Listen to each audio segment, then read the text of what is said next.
He loved her for 5 years but never proposed. 5 years later, on his birthday, he found her on his bed, wearing nothing but a fiery smile. "Hi, my very beautiful, most cherished and loyal family. Welcome back to your own family channel, Mr. Peter Stories."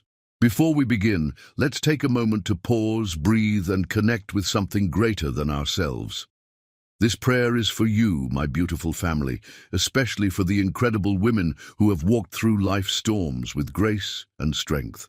Close your eyes, open your heart, and let these words embrace you. Heavenly Father, we come before you today with hearts full of gratitude. Lord, I lift up every woman listening to this prayer, every mother, sister, wife, and daughter who has carried burdens in silence, who has given love without asking for anything in return, who has stood strong even when life tried to break her. Father, bless them.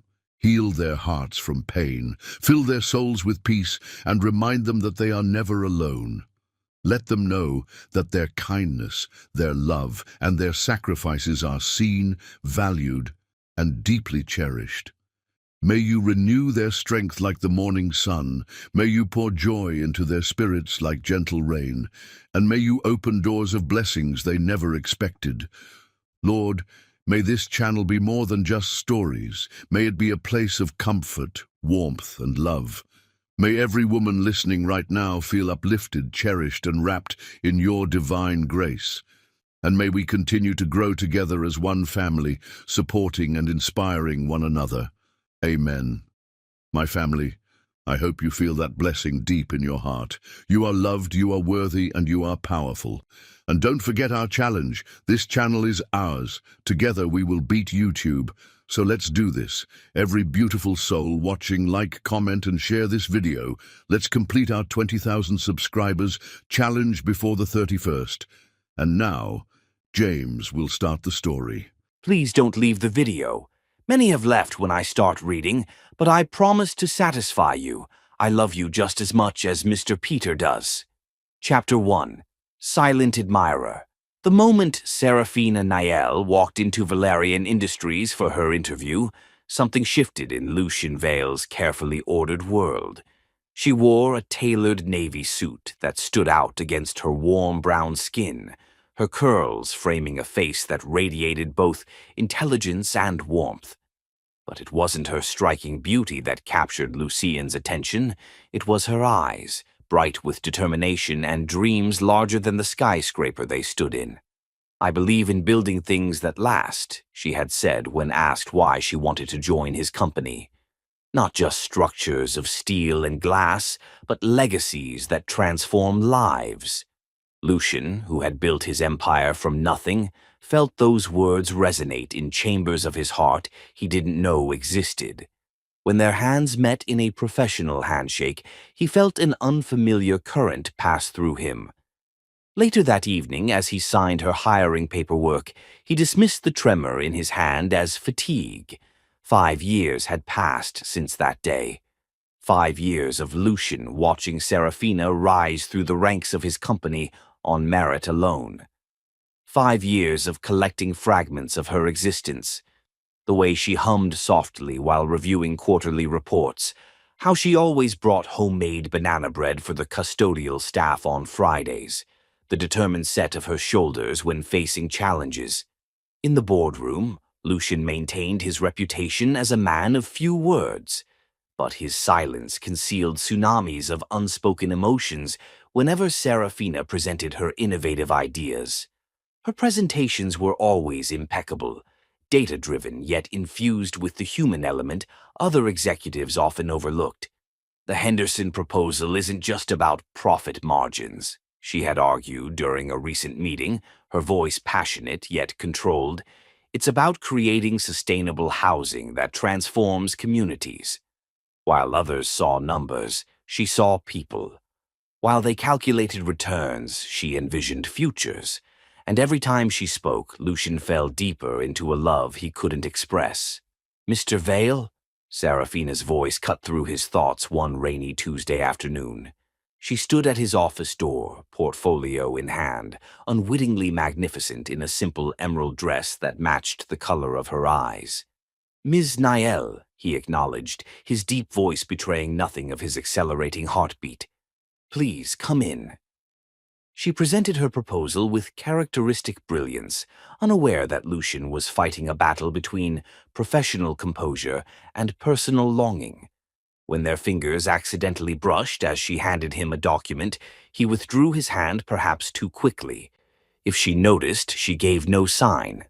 That evening, as most employees departed, Lucian observed from his office window as Serafina lingered at the front desk, engaged in animated conversation with Jordan, the security guard whose daughter was battling leukemia. From his vantage point, he could see her press something into the man's hand, an envelope, likely containing financial assistance she thought no one knew about. Lucian smiled faintly. Her generosity was another facet of her character he treasured. In a world where most people broadcasted their charitable gestures for recognition, Serafina helped others with quiet dignity. The following day, Serafina found herself assigned to lead the prestigious Westbrook development, a project many senior executives had vied for.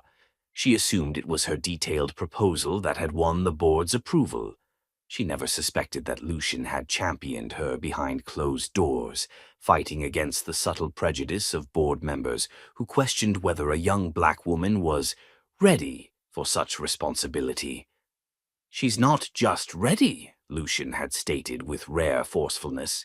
She's the only one truly qualified. When discrimination arose from a racist client who refused to work with Serafina, Lucian intervened without fanfare. He didn't tell her how he had threatened to withdraw his company's support entirely unless she received proper respect. She only knew that suddenly the client became remarkably cooperative. At company gatherings, Lucian maintained a calculated distance. Too close, and he feared his feelings would become transparent. Too distant, and he might miss the musical sound of her laughter. So he existed in the periphery of her world, watching her shine while he remained in shadows. You should talk to her, Marcus, his childhood friend and CFO, suggested during the annual charity gala. Beyond quarterly reviews and project assessments, Lucian swirled his untouched champagne. And say what, exactly? Anything. The weather, politics, the mysterious way the office coffee disappears faster when she works late. Marcus grinned. Just words, Lucian. They're not as difficult as you make them out to be. But for Lucian, words were precisely the problem. The man who could negotiate billion-dollar deals without breaking a sweat became tongue-tied contemplating simple conversation with Serafina. Each morning, he resolved to invite her to lunch. Each evening, he left with the invitation unspoken. Instead, he expressed his feelings through actions she never connected to him. When her computer mysteriously upgraded after she mentioned slow processing speeds to a colleague, she attributed it to efficient IT services. When her parking spot was relocated to a safer area after a minor incident in the garage, she assumed it was standard security protocol. When her sister received a prestigious art scholarship she hadn't applied for, Serafina never suspected the wealthy benefactor was her own employer. One evening, working late, Lucian passed by her office. She sat bathed in the glow of her computer screen, brow furrowed in concentration, a strand of hair falling across her cheek. The urge to brush it away nearly overwhelmed him. "Is there something you need, Mr. Vale?" she asked, looking up suddenly. Caught in unexpected eye contact, Lucian hesitated. 1,000 confessions rose to his lips.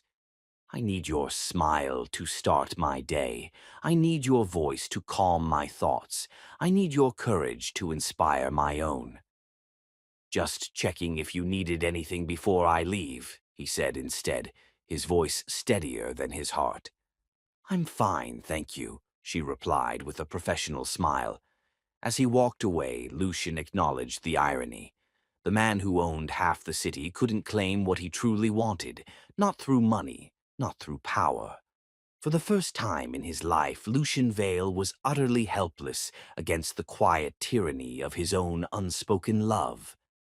That night, alone in his penthouse overlooking the glittering city, Lucian stood at the window and whispered her name to the empty room.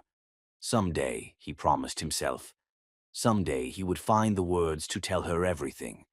Until then, he would love her silently, completely, from a distance she couldn't begin to measure. Chapter 2. Broken Down Walls. The autumn night descended earlier than Serafina expected as she finished reviewing the Henderson proposal. When she finally emerged from Valerian Tower, the parking lot had emptied except for her weathered Honda and a sleek black Aston Martin she recognized as Lucian's.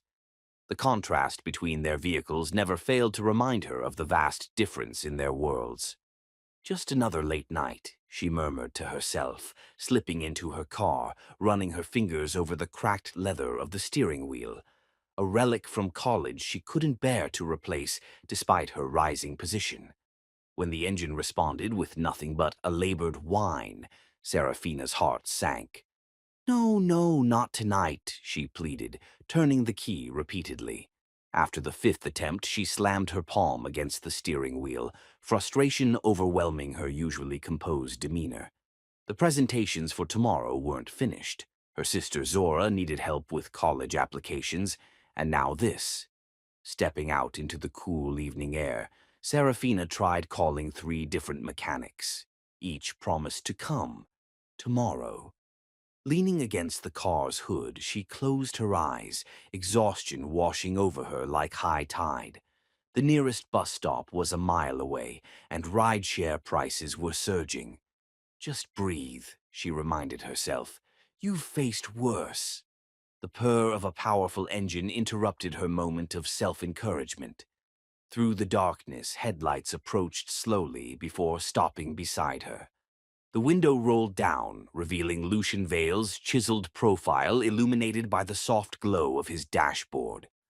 "Car trouble?" he asked, his voice lower and somehow warmer than it ever sounded in the office. Serafina straightened immediately, smoothing her skirt in an unconscious gesture. "Mr. Vale, yes, it seems to have given up the ghost."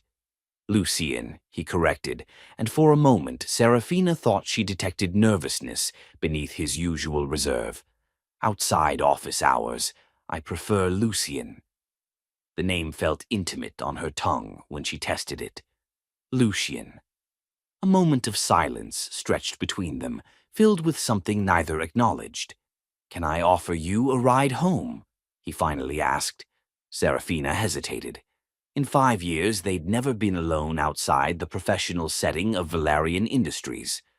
The prospect stirred an unexpected flutter in her stomach. "I wouldn't want to inconvenience you," she replied, even as the first drops of rain began to fall. Lucian smiled, a rare, genuine expression that transformed his usually stoic features. "It's hardly an inconvenience to help a colleague in need." Colleague. The word hung between them, accurate yet somehow insufficient. As the rain intensified, practicality overcame hesitation. Serafina grabbed her bag from her dead car and slipped into Lucian's passenger seat, enveloped immediately by the scent of leather and subtle cologne. The interior was luxurious but understated, much like the man himself. "Where to?" he asked, his fingers tapping lightly on the steering wheel. She gave him her address in Willow Heights, a respectable neighborhood, but certainly not where most executives lived. If Lucian had any thoughts about her modest address, he revealed nothing.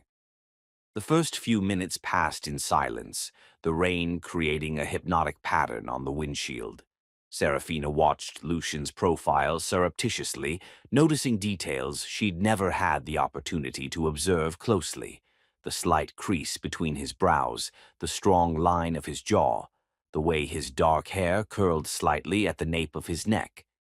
"Do you always work this late?" she asked, surprising herself by breaking the silence first.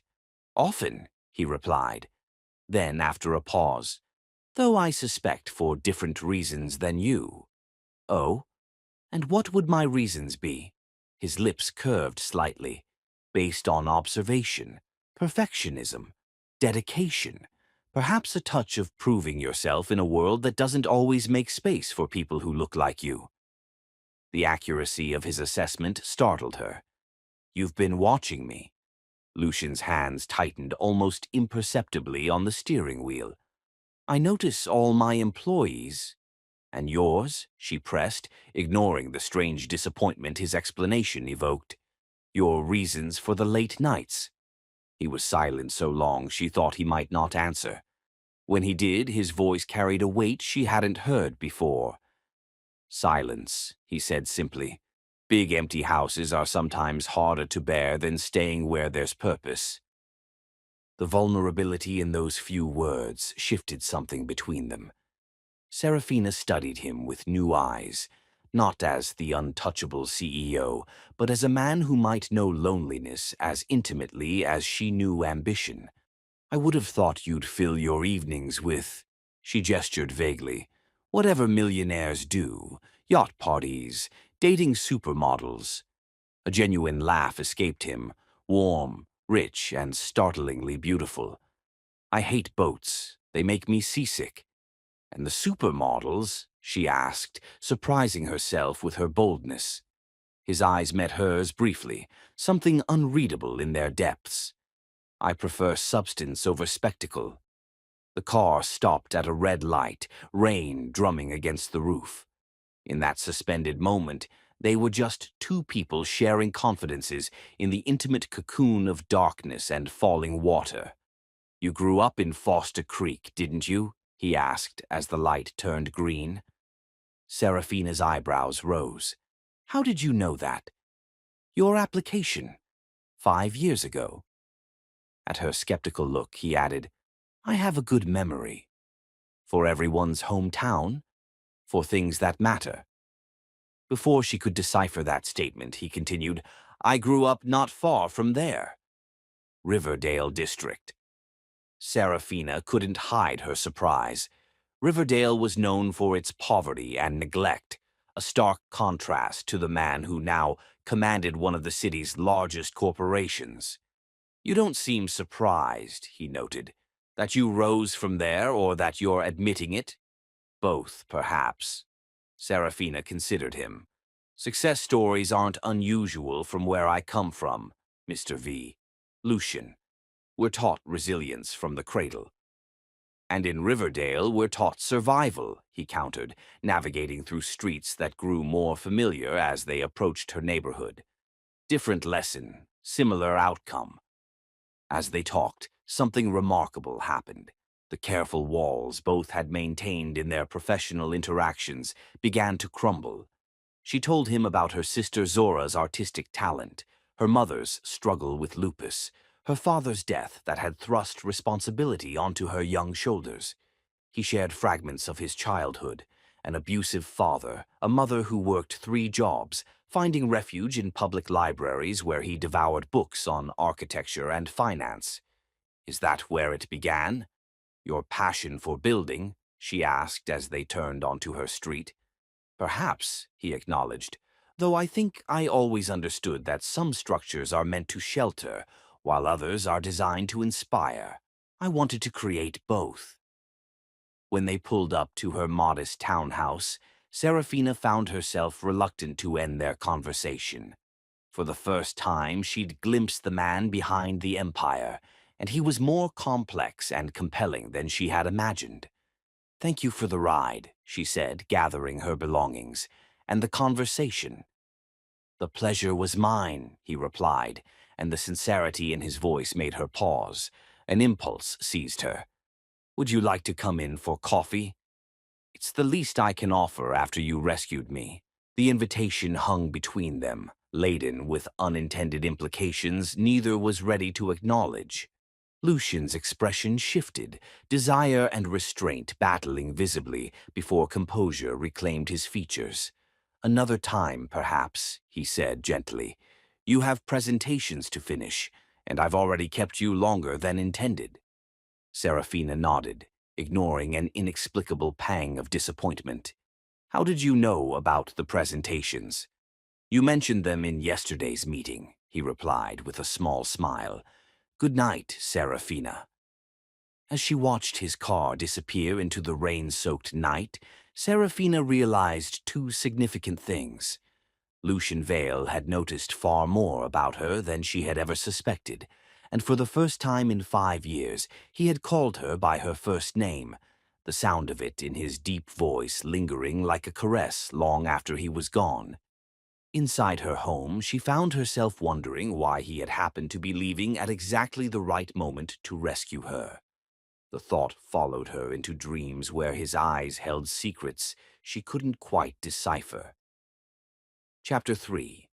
Dancing with Destiny.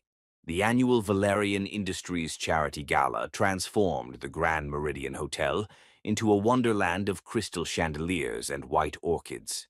Serafina stood at the periphery of the ballroom, a vision in midnight blue satin that hugged her curves before flowing gracefully to the floor. She'd spent a month's savings on the dress, an extravagance she justified as a professional investment. "You look like you're plotting an escape route," teased Amara, her colleague from marketing, approaching with 2 champagne flutes. Serafina accepted the drink with a grateful smile. "Is it that obvious?" "Only to someone who knows you." Amara clinked her glass against Serafina's. The mighty Serafina Niele, fearless in boardrooms but uncomfortable at parties. Who would have thought? Serafina's gaze drifted across the room where executives mingled with investors, their easy laughter speaking of lifelong privilege. Despite her professional success, these events always reminded her of the invisible barriers that remained. "I belong in the boardroom," she murmured. "Here, I feel like an imposter." "Nonsense," Amara scoffed.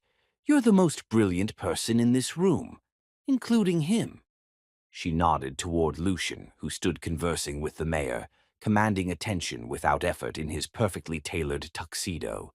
Serafina found her eyes lingering on him longer than intended. Since their rain-soaked drive 2 weeks ago, something had shifted between them at work. Subtle glances held a moment longer, professional conversations tinged with newfound awareness. She'd caught herself wondering about the man behind the power, remembering his unexpected confession about empty houses and seasickness on boats. "Speaking of our illustrious CEO," Amara whispered, "he's been watching you all evening." "Don't be ridiculous," Serafina dismissed, though her heart quickened. "I'm serious. Every time you're not looking, his eyes find you." Before Serafina could respond, the orchestra began playing a waltz. Couples drifted to the center of the ballroom, forming a swirling tapestry of movement and color. "Ms. Niel!" The deep voice behind her sent an involuntary shiver down her spine. She turned to find Lucian standing there, his dark eyes intense. Up close, she noticed details missed from afar, the faint shadow of stubble along his jaw, the slight curl of his hair at his collar. "Mr. Vale," she acknowledged, suddenly aware of Amara slipping discreetly away. "Would you care to dance?" he asked, extending his hand. The simple question hung between them, weighted with unspoken significance. Serafina hesitated, surprised by the invitation and her own visceral reaction to it. "I'm not sure I belong out there," she admitted, gesturing toward the dance floor where the city's elite moved with practiced grace. Lucian's expression softened. "Then neither do I." Before taking her hand, he added, "By the way, I reviewed your Henderson proposal today." "And?" Her pulse quickened. The mixed-income development project was her most ambitious yet. Affordable housing integrated with market-rate units, a community center focused on arts education, green spaces designed with input from neighborhood residents, and local businesses receiving subsidized commercial space. It was the kind of transformative urban development she dreamed of creating since college. "It's brilliant," he said simply, "especially the tiered financing structure and the community ownership component. It's exactly the kind of visionary thinking Valerian needs." Relief and pride flooded through her. The board still needs to approve it. They will. There was such conviction in his voice that she almost believed him, despite knowing how conservative some board members could be about innovative financing models. The unexpected solidarity in his words touched something deep within her. She placed her hand in his, hyper-aware of the warmth of his palm against hers, the strength in his fingers as they closed around her own. He led her to the center of the ballroom, and as his arm encircled her waist, Serafina felt the weight of countless eyes upon them. The powerful CEO and the rising executive, the billionaire and the woman from Foster Creek. An unlikely pair by any measure. "Everyone's watching," she whispered as they began to move. "Let them," he replied, his voice low and meant only for her. "I only see you." The simple declaration stole her breath. They moved together with surprising synchronicity, as if they'd danced 100 times before. His lead was confident but gentle, guiding rather than commanding. Serafina, who had taught herself to waltz via YouTube videos the night before, found her body responding instinctively to his. "You dance beautifully," he murmured, his breath warm against her temple. "You sound surprised." "Impressed," he corrected. "Though not surprised. You excel at everything you attempt." The compliment, delivered with such conviction, caused warmth to bloom in her chest. "You watch me that closely." Something flickered in his eyes, vulnerability quickly masked. "It's difficult not to notice excellence." As they turned, Serafina caught glimpses of surprised faces, colleagues who had never seen their reserved CEO so engaged, so present. For this moment, the careful distance Lucian maintained with everyone had vanished. "Why me?" she asked suddenly, the question escaping before she could reconsider. His steps faltered almost imperceptibly before he recovered. "Why you? What? Why ask me to dance? There are countless women here who would be honored." The music swelled around them as Lucian drew her incrementally closer. The subtle scent of his cologne, sandalwood and something uniquely him, enveloped her senses. "Perhaps I wanted to dance with someone who sees me as a man, not a balance sheet," he said finally. "Someone who wouldn't be dancing with me if I were still the boy from Riverdale." The honesty in his voice caught her off guard. For a moment, the ballroom faded away, leaving only the two of them suspended in their own private universe. "How do you know I see you that way?" she asked softly. His eyes held hers, searching. "The way you look at me when you think I don't notice. Not with ambition or calculation, but with curiosity, as if I'm a puzzle you're trying to solve." Serafina's breath caught. She hadn't realized her interest had been so transparent. "And have you solved me yet?" he asked, his voice dropping to a near whisper. The question hung between them, laden with meanings neither was ready to acknowledge. Before she could formulate a response, the music ended. Lucian released her waist but kept her hand in his, brushing his lips across her knuckles in a gesture both old-fashioned and disarmingly intimate. "Thank you for the dance, Serafina," he said, her name a caress on his lips. As he stepped away, the spell broke. The ballroom rushed back into focus, the chatter, the clinking glasses, the evaluating glances. Serafina stood momentarily frozen, the ghost of his touch lingering on her skin. Amara appeared at her side, eyes wide. "What just happened?" "We danced," Serafina replied simply, though she knew it had been anything but simple.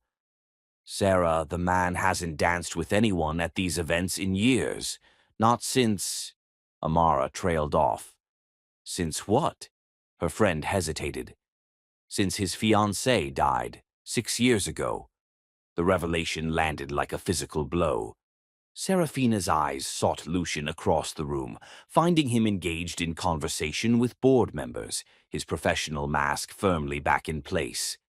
Yet she had glimpsed what lay beneath. Loneliness, vulnerability, and something that had sparked to life in his eyes when they danced. For the remainder of the evening they did not speak again. But their eyes met across the room more than once, each glance carrying the weight of unspoken questions and possibilities neither had previously considered. Later that night, as Serafina removed her earrings before her bedroom mirror, she found herself replaying the dance in her mind. The strength of his hand at her waist, the intensity in his eyes, the way the world had narrowed to just the two of them. For the first time, she allowed herself to wonder if there could be more between them than professional respect. Across the city, in his penthouse overlooking the glittering skyline, Lucian Vale stood at his window, a tumbler of whiskey untouched in his hand. He had broken his own rule tonight, crossing a line he had carefully maintained for 5 years. Dancing with Serafina had been impulsive, reckless even, and yet, as he recalled the feel of her in his arms, he couldn't bring himself to regret it. In those few minutes he had felt more alive than he had in years. The irony wasn't lost on him that he, who commanded an empire, felt powerless in the face of his feelings for a woman who had no idea how completely she had claimed his heart. Chapter 4: Storm and Shelter. 3 weeks after the gala, the city was besieged by the worst storm in a decade. Rain lashed against the windows of Valerian Tower, and thunder rumbled like distant artillery. Most employees had left early, heeding weather advisories, but Serafina remained, engrossed in finalizing the Henderson project presentation. "Ms. Niel." The familiar voice startled her from concentration. Lucian stood in her doorway, his usual impeccable appearance slightly disheveled. "You're still here?" It wasn't a question, but a statement tinged with concern.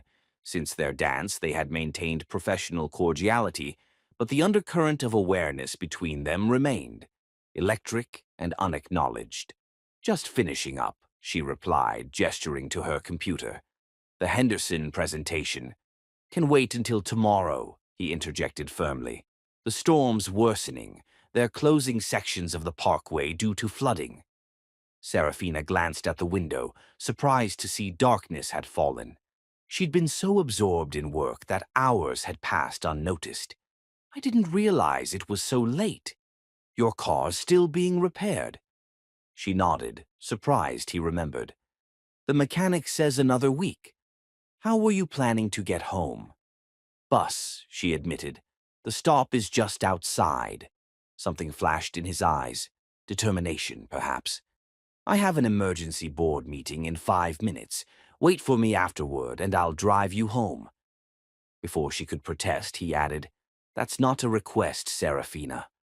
This storm is dangerous." The use of her first name sent a now familiar warmth through her chest. "I don't want to inconvenience you." "Your safety isn't an inconvenience." His tone brooked no argument. 40 minutes. My office." With that, he was gone, leaving Serafina to wonder when exactly Lucian Vale had begun to care so much about her well-being.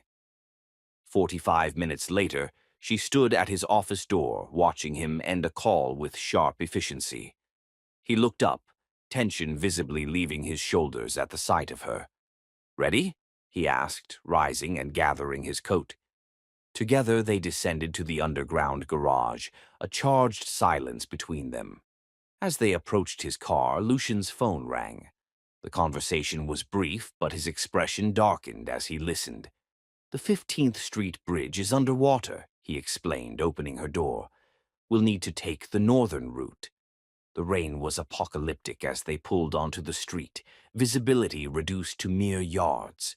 Lucian drove with focused precision, his hands steady on the wheel. 20 minutes into their journey, they encountered a roadblock.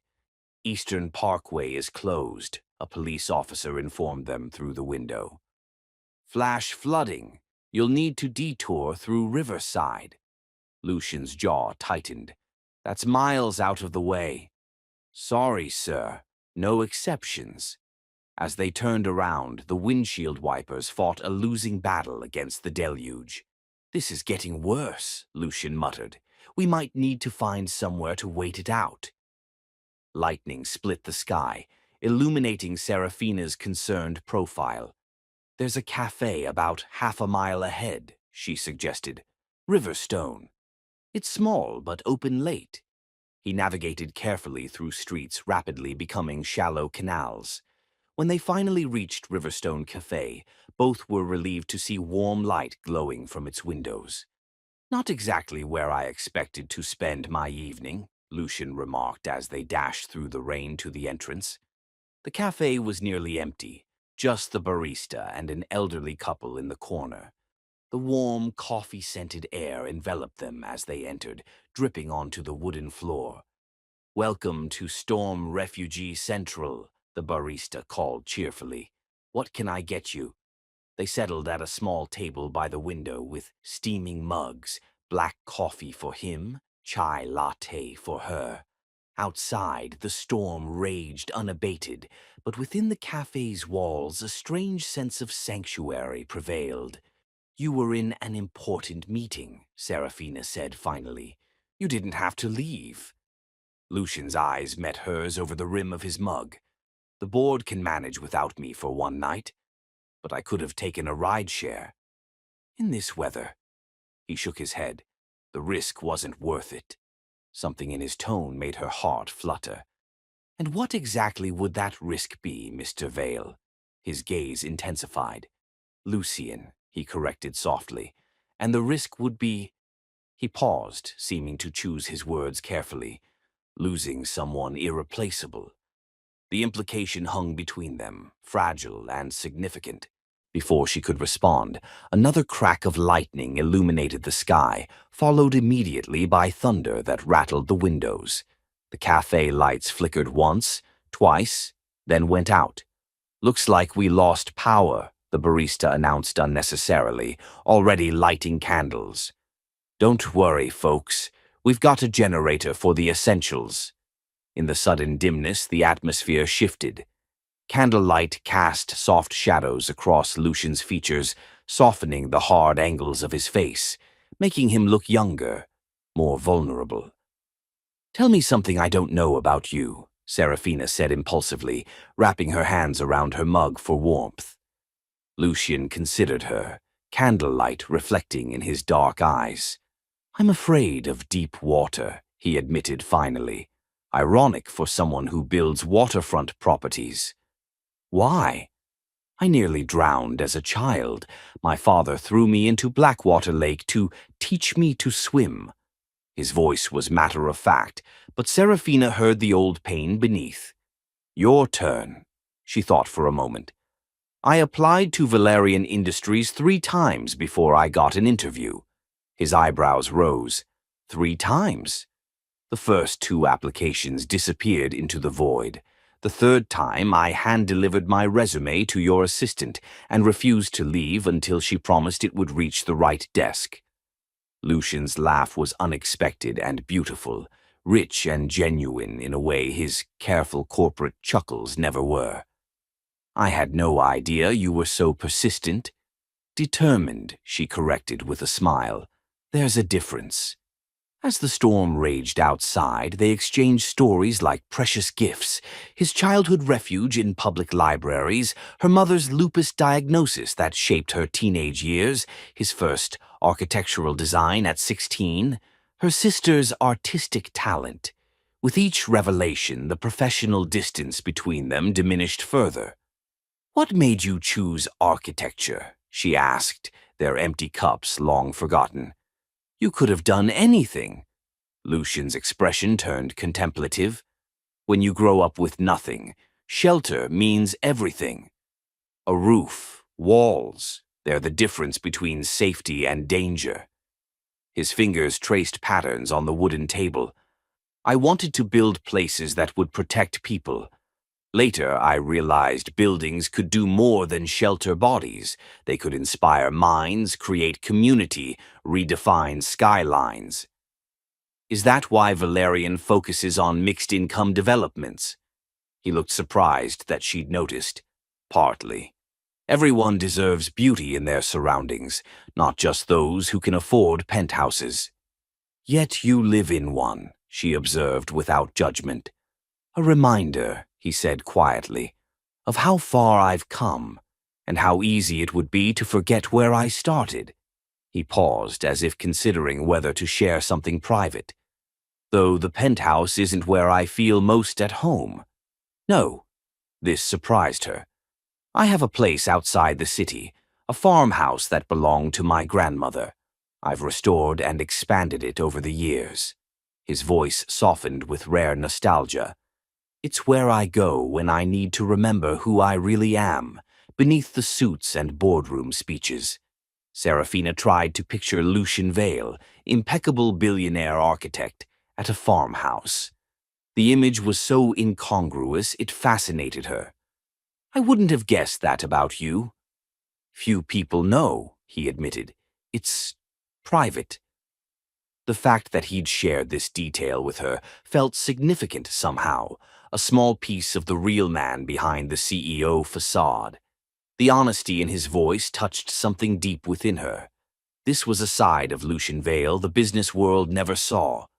Thoughtful, principled, haunted by memories he rarely shared. What about you? He asked.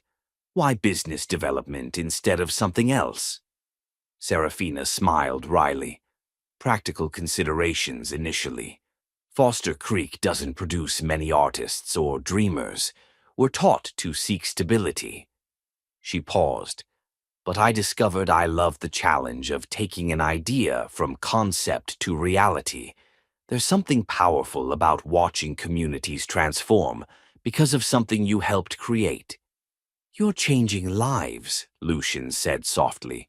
The Henderson Project will revitalize an entire neighborhood. If the board approves it, she reminded him. They will. The certainty in his voice surprised her. How can you be so sure? Something flickered in his eyes, a shadow of the power he commanded. Because I'll make sure of it. The conviction in his voice reminded her of who he was, not just the man sharing confidences in candlelight, but Lucian Vale, whose word was practically law in the corporate world. You shouldn't show favoritism, she said carefully. It's not favoritism when it's the right decision. His eyes held hers. Your proposal is brilliant, Serafina. The board would be foolish to reject it. A comfortable silence settled between them, broken only by the storm's continued assault outside. The elderly couple had departed, leaving them alone with the barista who discreetly kept her distance. What would you be doing now if you weren't stranded with me? Serafina asked. Lucian's mouth curved into a half-smile. Reviewing contracts, alone. Sounds riveting. It's not, he admitted, though I've grown accustomed to solitude. Something in his tone made her heart ache. By choice? He considered this. Initially by circumstance, later, perhaps by habit. His eyes met hers across the table. And you? What would tonight have held? Helping Zora with college applications. She smiled fondly, then probably falling asleep to reruns of Great British Bake Off. Sounds nice, he said, surprising her with his sincerity. Simple pleasures. The best kind. His voice dropped slightly. I've found wealth buys many things, but rarely contentment. Another flash of lightning, another rumble of thunder. But this time more distant. The barista approached their table. Weather service says the worst is passing. Roads should be clearing within the hour. Thank you, Lucian acknowledged, then turned back to Serafina. It seems our impromptu shelter may not be needed much longer. She felt an unexpected pang of disappointment. Their conversation in this candlelit cafe had revealed layers to Lucian she never suspected existed. Warmth beneath reserve, vulnerability beneath strength. I've enjoyed this, she admitted. Getting stranded, I mean. As have I, he replied, his eyes never leaving hers. More than you know. The intensity of his gaze made her breath catch. For a moment, she thought he might reach across the table and take her hand. Instead, he glanced at his watch. We should try again soon. The roads, I mean, he clarified, though something in his expression suggested dual meaning. When they finally left the cafe, the rain had diminished to a gentle patter. The air felt cleansed, the city washed anew. They drove in comfortable silence, the intimacy of their shared confidences lingering between them. As they approached her townhouse, Serafina wondered if something fundamental had shifted between them.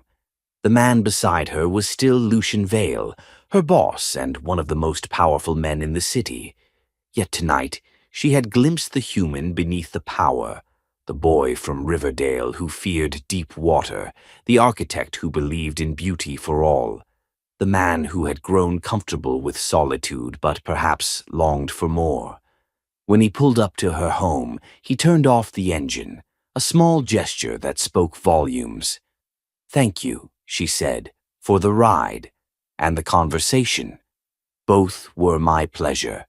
His voice was low, intimate in the confined space.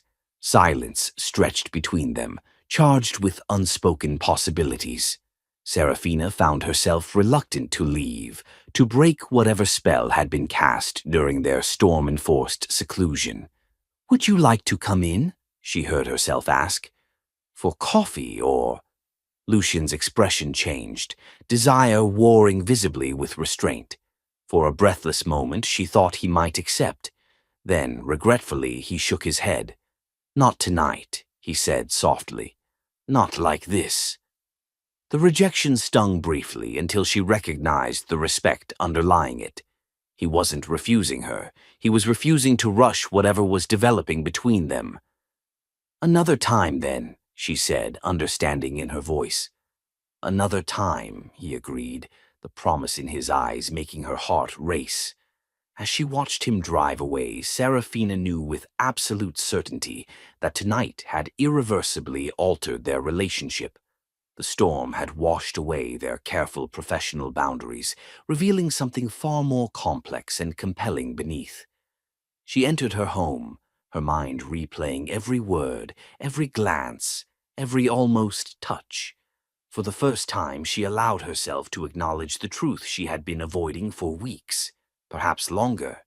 She was falling for Lucian Vale. Chapter 5.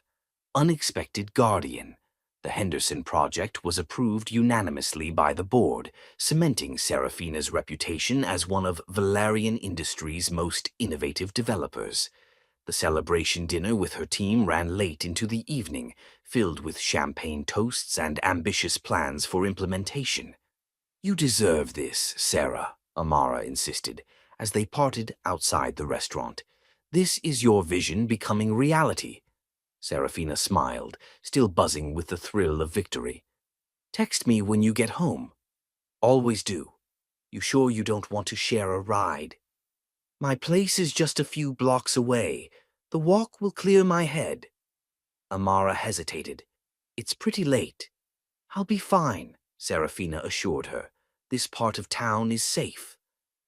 After another round of goodbyes, Serafina began her walk home, her mind replaying the day's success. Though Lucian had been absent from the board meeting, called away on urgent business to Chicago, his influence had been evident in the unanimous vote. She wondered if he'd heard about the approval yet, if he'd been pleased. Their relationship had shifted into undefined territory since the night of the storm 2 weeks ago. Nothing overt had changed, yet everything felt different, charged with unspoken awareness. Occasional texts about work had evolved to include personal touches, a photo of a rare first edition he'd found, knowing her love for classic literature, her sending him a picture of her sister's art installation, which he'd responded to with thoughtful appreciation. Small gestures, yet each felt significant, like foundations being laid, brick by careful brick. Lost in thought, Serafina didn't immediately notice the group of men who emerged from a side street ahead, 3 of them, laughing too loudly, movements slightly uncoordinated. She tensed, instinctively crossing to the opposite sidewalk. "Hey, beautiful," one called out. "Where you going so fast?" Serafina quickened her pace, grip tightening on her purse. The project files were backed up digitally, but her laptop contained preliminary sketches for another development she'd been exploring privately. "I'm talking to you," the man persisted, his friends now crossing the street toward her. "What's the rush?" "I'm not interested," she stated firmly, continuing to walk. "Stuck up, bitch," another muttered, loud enough for her to hear. Serafina's heart hammered, but she maintained her composure, mentally calculating the distance to the well-lit avenue ahead. Just 2 more blocks. "Maybe she thinks she's too good for us," the third man said, his voice carrying a dangerous edge. She pulled out her phone, finger hovering over the emergency call button. Before she could press it, a rough hand grabbed her arm, spinning her around. "I said, where you going?" The man's breath reeked of alcohol, his grip painfully tight. "Let go of me," Serafina demanded, keeping her voice steady despite the fear coiling in her stomach. "Or what? You gonna call the cops?" He laughed, glancing at his friends who had formed a loose circle around them. "We're just being friendly." "I said let go." She attempted to pull away, but his grip only tightened. "You need to learn some manners," he growled, face contorting with sudden anger. "Stuck-up women like you always do." What happened next occurred so quickly, Serafina barely registered the sequence of events. A blur of motion, the distinctive sound of a car door slamming. Then a voice, low, controlled, but vibrating with barely contained fury. "Take your hands off her. Now." Lucian Vale stood at the edge of the circle, his tall frame silhouetted against the street light. He wore the same tailored suit from his morning flight, though his tie was loosened, his usually perfect hair slightly disheveled. But nothing about his appearance diminished the aura of dangerous authority he radiated. The man holding Serafina's arm sneered. "Mind your own business, suit. This is between me and her. She is my business." Lucian's voice remained eerily calm, but his eyes, Serafina had never seen them so cold. "I won't ask again." Something in his tone made the man hesitate, his grip loosening fractionally. Serafina seized the opportunity to wrench her arm free, stumbling backward. "You should listen to your girlfriend," the second man taunted, stepping closer to Lucian. "Walk away while you can still walk." For an instant, Serafina saw uncertainty flicker across Lucian's face. Not fear, but calculation. He was outnumbered, and despite his height and the lean strength evident beneath his bespoke suit, he was not a man she associated with physical confrontation. "Lucian," she called, panic edging her voice. "Don't—" But her warning came too late. The first man lunged, swinging wildly at Lucian's face. What happened next demolished every preconception Serafina had about the reserved, controlled CEO. Lucian moved with astonishing speed and precision, sidestepping the punch while simultaneously delivering a devastating strike to his attacker's sternum. The man crumpled, gasping for breath. The second assailant charged, but Lucian was already pivoting, executing a move that sent the man flying over his shoulder to land hard on the concrete. The third man pulled a knife, its blade catching the dim streetlight. "You're dead," he snarled, circling cautiously. Serafina's breath caught in her throat. "Lucian." But Lucian's expression hadn't changed, still that terrifying calm, that focused intensity. When the knife wielder lunged, Lucian's response was ruthlessly efficient. A blocked thrust, a sharp crack of bone, and the knife clattered to the pavement along with its wielder, who howled in pain, clutching his clearly broken wrist. The first 2 men had recovered enough to regroup, advancing together this time. Lucian's back was to a wall now, but if he felt trapped, his demeanor didn't show it. He moved with lethal grace, each strike precise and devastating. Within moments, all 3 attackers lay groaning on the pavement. Silence descended, broken only by harsh breathing and the distant wail of a siren. Someone must have called the police. Lucian stood amid the fallen men, knuckles bleeding, chest rising and falling rapidly, but otherwise appearing unnervingly composed. Then he turned to Serafina, and something shifted in his demeanor. Not a complete transformation, but a modulation of the same intensity, now channeled into concern rather than combat. "Are you hurt?" he asked, his voice controlled but gentle, eyes scanning for any sign of injury. Serafina straightened her shoulders, pushing back the shock.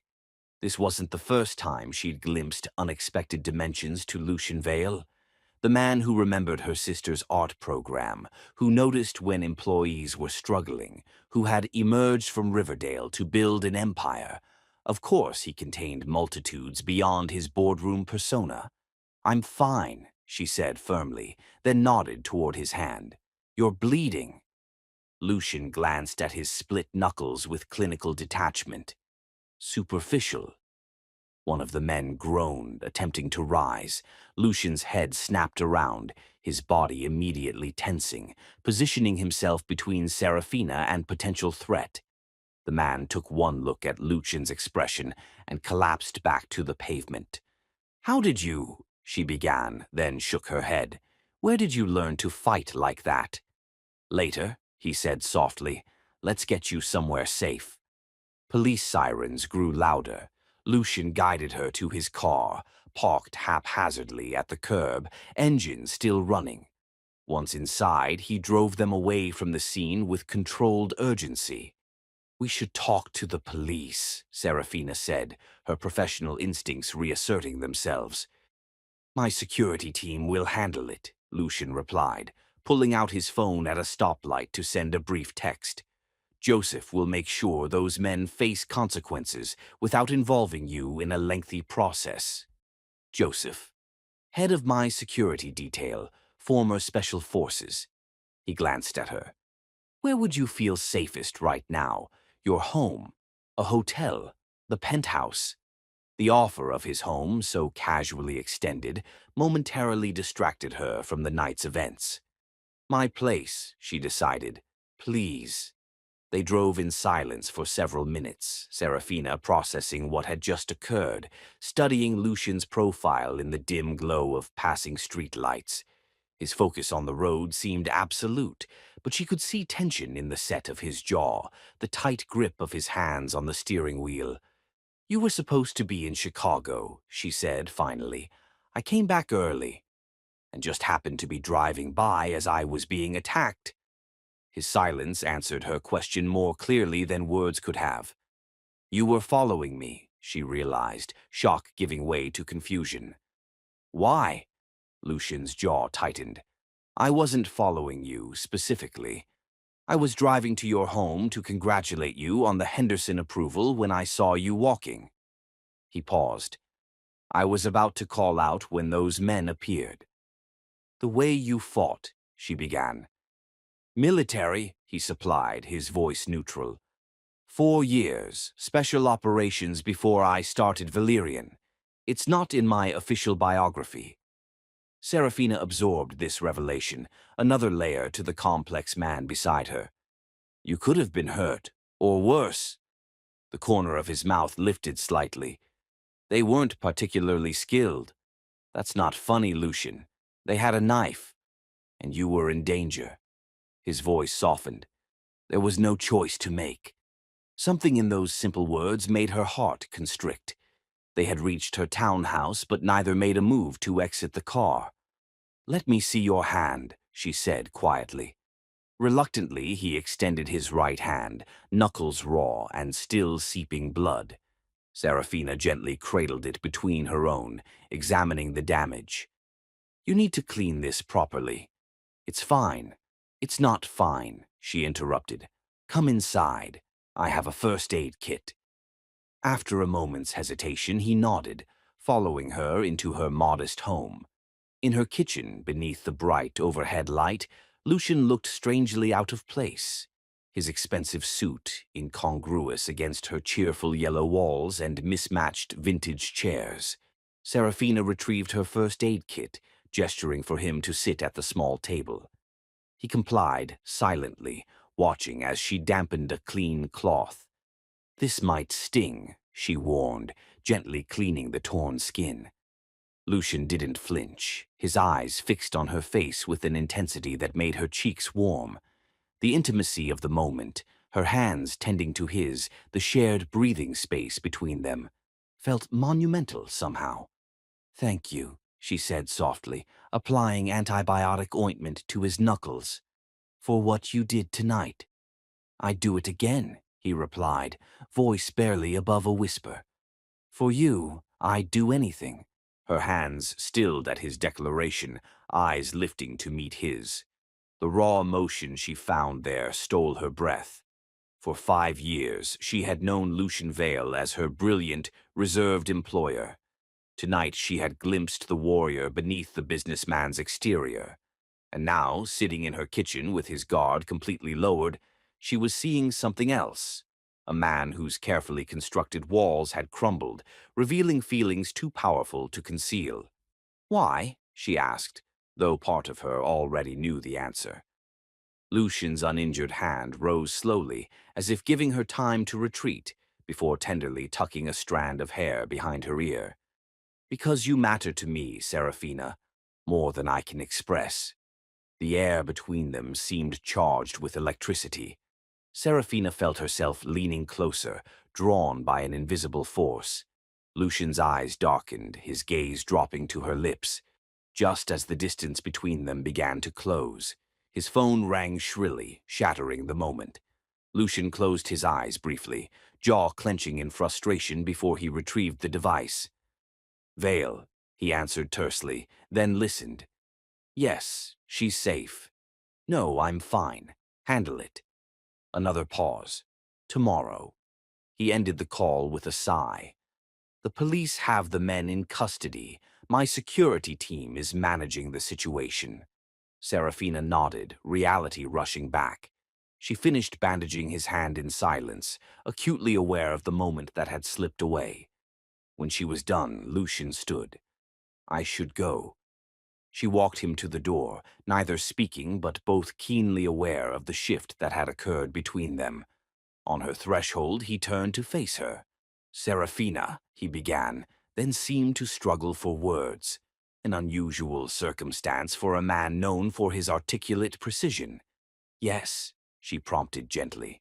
"I'm not good at this," he admitted, frustration evident in his voice. "At expressing feelings." "You're doing fine," she assured him, smiling softly.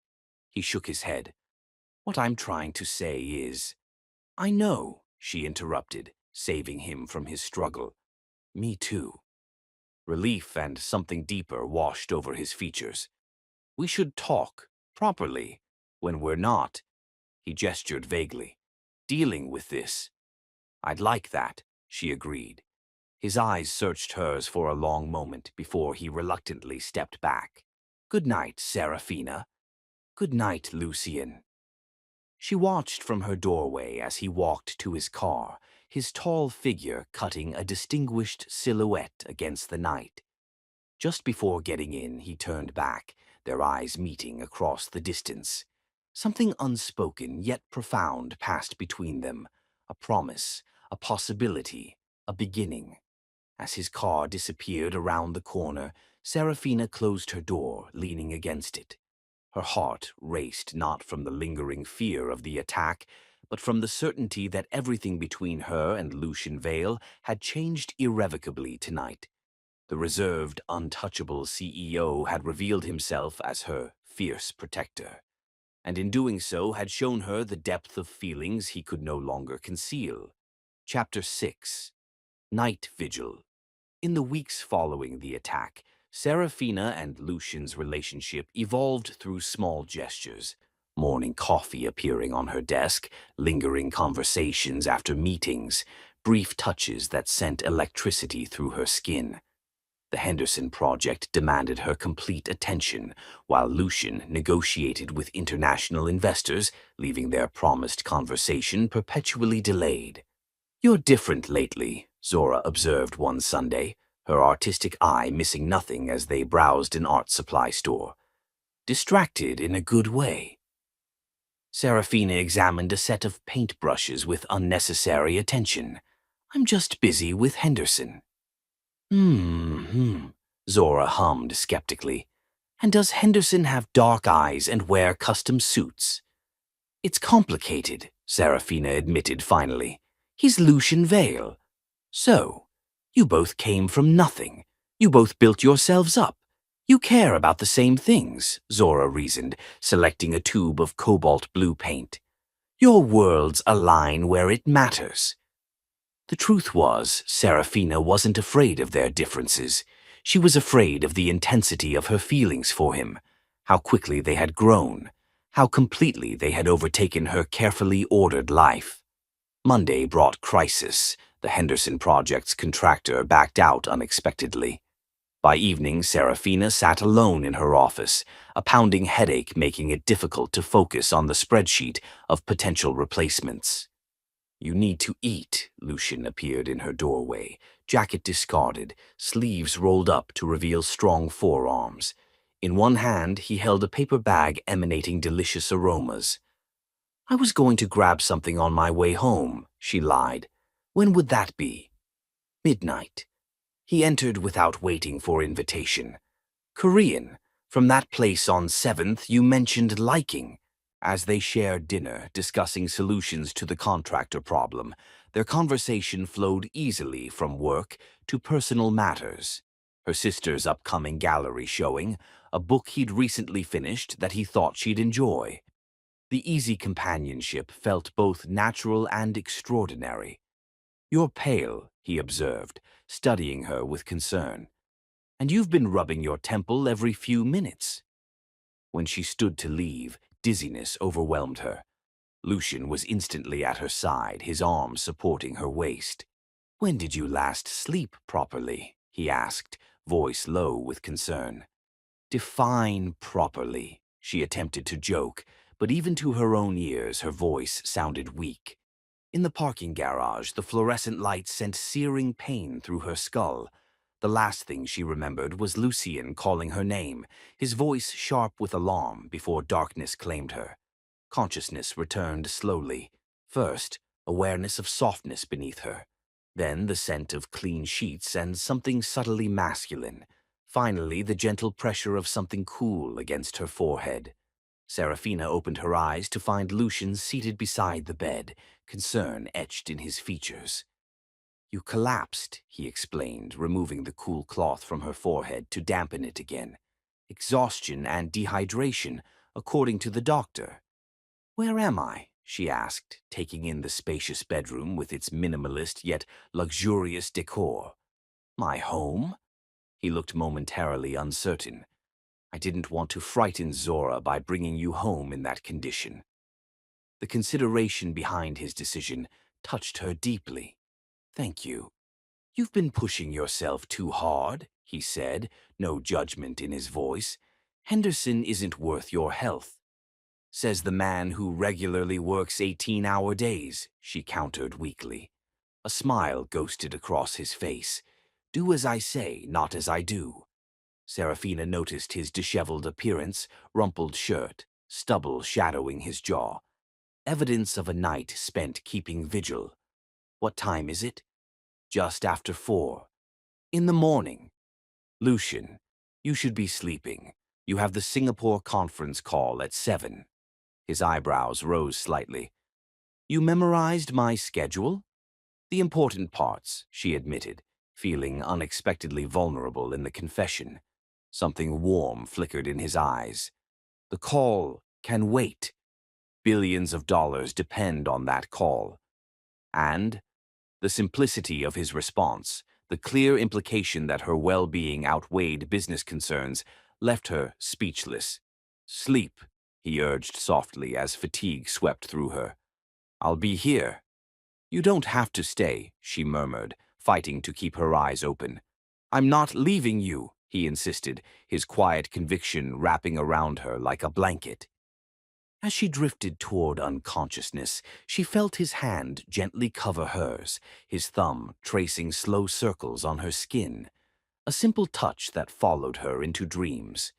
When she woke hours later, sunlight filtering through partially drawn curtains, Lucian had fallen asleep in a nearby armchair, his position painfully uncomfortable, one hand still extended toward the bed as if reaching for her even in sleep. The sight of powerful, commanding Lucian Vale, vulnerable in slumber, having spent the night watching over her, created an ache in her chest she couldn't name. Moving quietly, she explored what she now realized was Lucian's bedroom. Unlike the cold, sterile space she might have expected, it was warm and surprisingly personal. Bookshelves lined one wall, filled with well-worn volumes. A framed photograph caught her attention. Lucian, much younger, arm around an elderly woman with kind eyes. His grandmother, Serafina guessed, recalling a rare personal comment about the woman who had raised him after his mother's death. "You should be resting," his deep voice startled her. She turned to find Lucian awake, watching her with those intense dark eyes. Despite his rumpled appearance, he radiated a quiet dignity. "I feel better," she assured him, though she moved to sit on the edge of the bed, recognizing her lingering weakness. Dr. Chen arrived shortly after, a sharp-eyed woman in her 50s who examined Serafina with professional efficiency, while making it clear that her primary loyalty lay with Lucian. "He was quite concerned about you," she remarked, checking Serafina's blood pressure. "I haven't seen him so agitated in years." After prescribing 2 days of complete rest, the doctor departed, leaving Serafina to process the reality that Lucian Vale, who commanded an empire with unwavering authority, had spent the night in an uncomfortable chair simply to ensure her safety. "I should go home," she said without conviction when Lucian returned freshly showered. "Zora will worry." "I called her last night," he assured her, sitting beside her on the bed. "She knows you're safe. She also threatened me with creative bodily harm if I don't ensure you actually rest." Serafina laughed despite herself. "That sounds like Zora." "She's quite protective of you," he observed, "as she should be." A comfortable silence settled between them, charged with unspoken feelings. In this moment of shared vulnerability, her physical weakness, his emotional exposure, something profound had shifted between them. For perhaps the first time in her life, Serafina Niella had allowed someone else to care for her, and in doing so, had glimpsed a truth she could no longer deny. The depth of feeling that had developed between them went far beyond professional respect or casual attraction. It was, quite simply, the beginning of love. Chapter 7. Hidden Truths. Curiosity about Lucian's past consumed Serafina during her forced rest. After returning to her own home, she found herself researching him, not the public figure whose accomplishments filled business publications, but the man behind the empire. The information came in fragments. A small newspaper clipping about a teenage Lucian winning an architectural design competition despite living in the city's poorest district. A footnote in a charity report about anonymous donations to Foster Creek Community Center, precisely when her sister's art program needed funding. Records of a scholarship foundation that had helped underprivileged students from Riverdale, Lucian's childhood neighborhood. "Did you know about this?" she asked Zora, showing her the community center report. Zora studied it, eyes widening. This saved the program. They were about to cut it completely when suddenly funding appeared. She looked up. "You think it was him?" "The timing fits," Serafina said. "And he knew about your art without me telling him."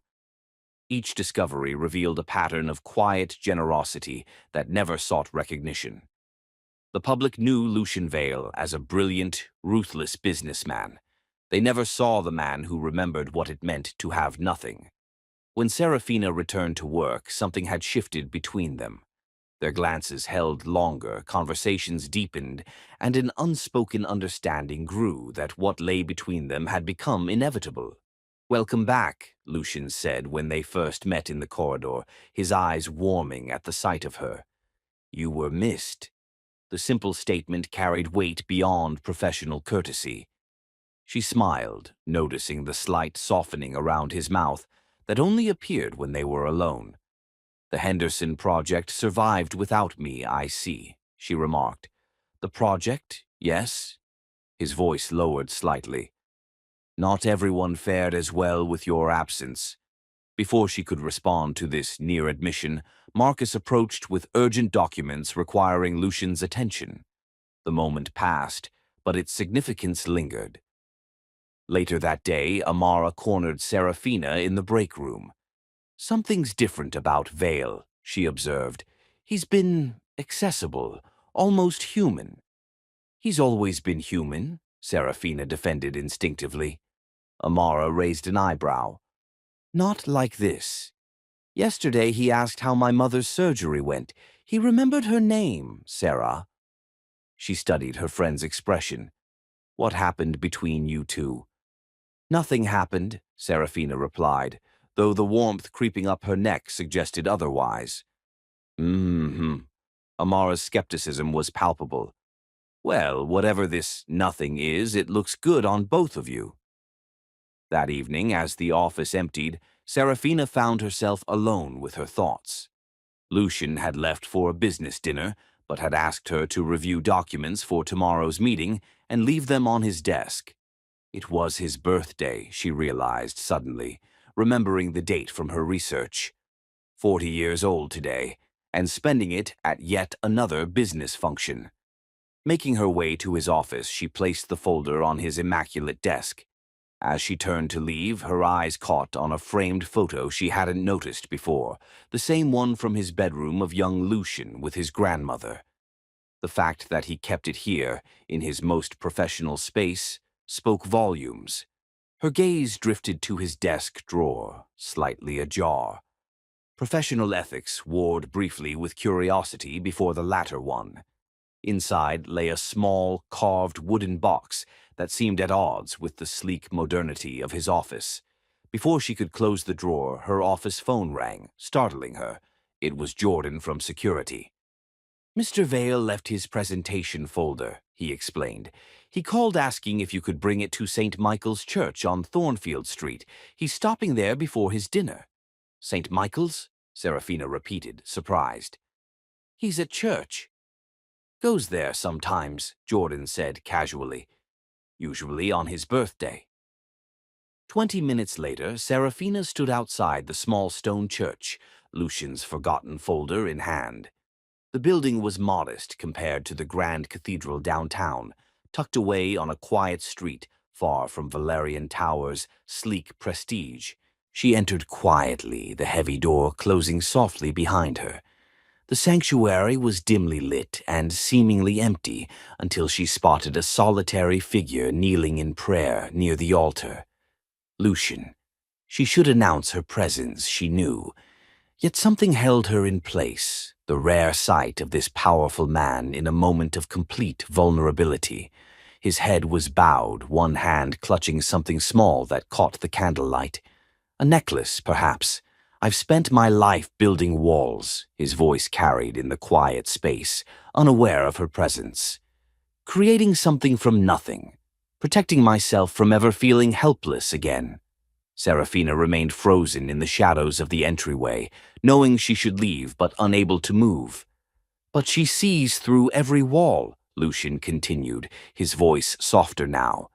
"And I'm terrified, not of loving her. I've done that silently for years, but of losing her once she knows the truth about me, about the darkness I came from." Her breath caught. She should not be hearing this. These weren't words meant for her ears, yet she couldn't bring herself to interrupt this raw moment of confession.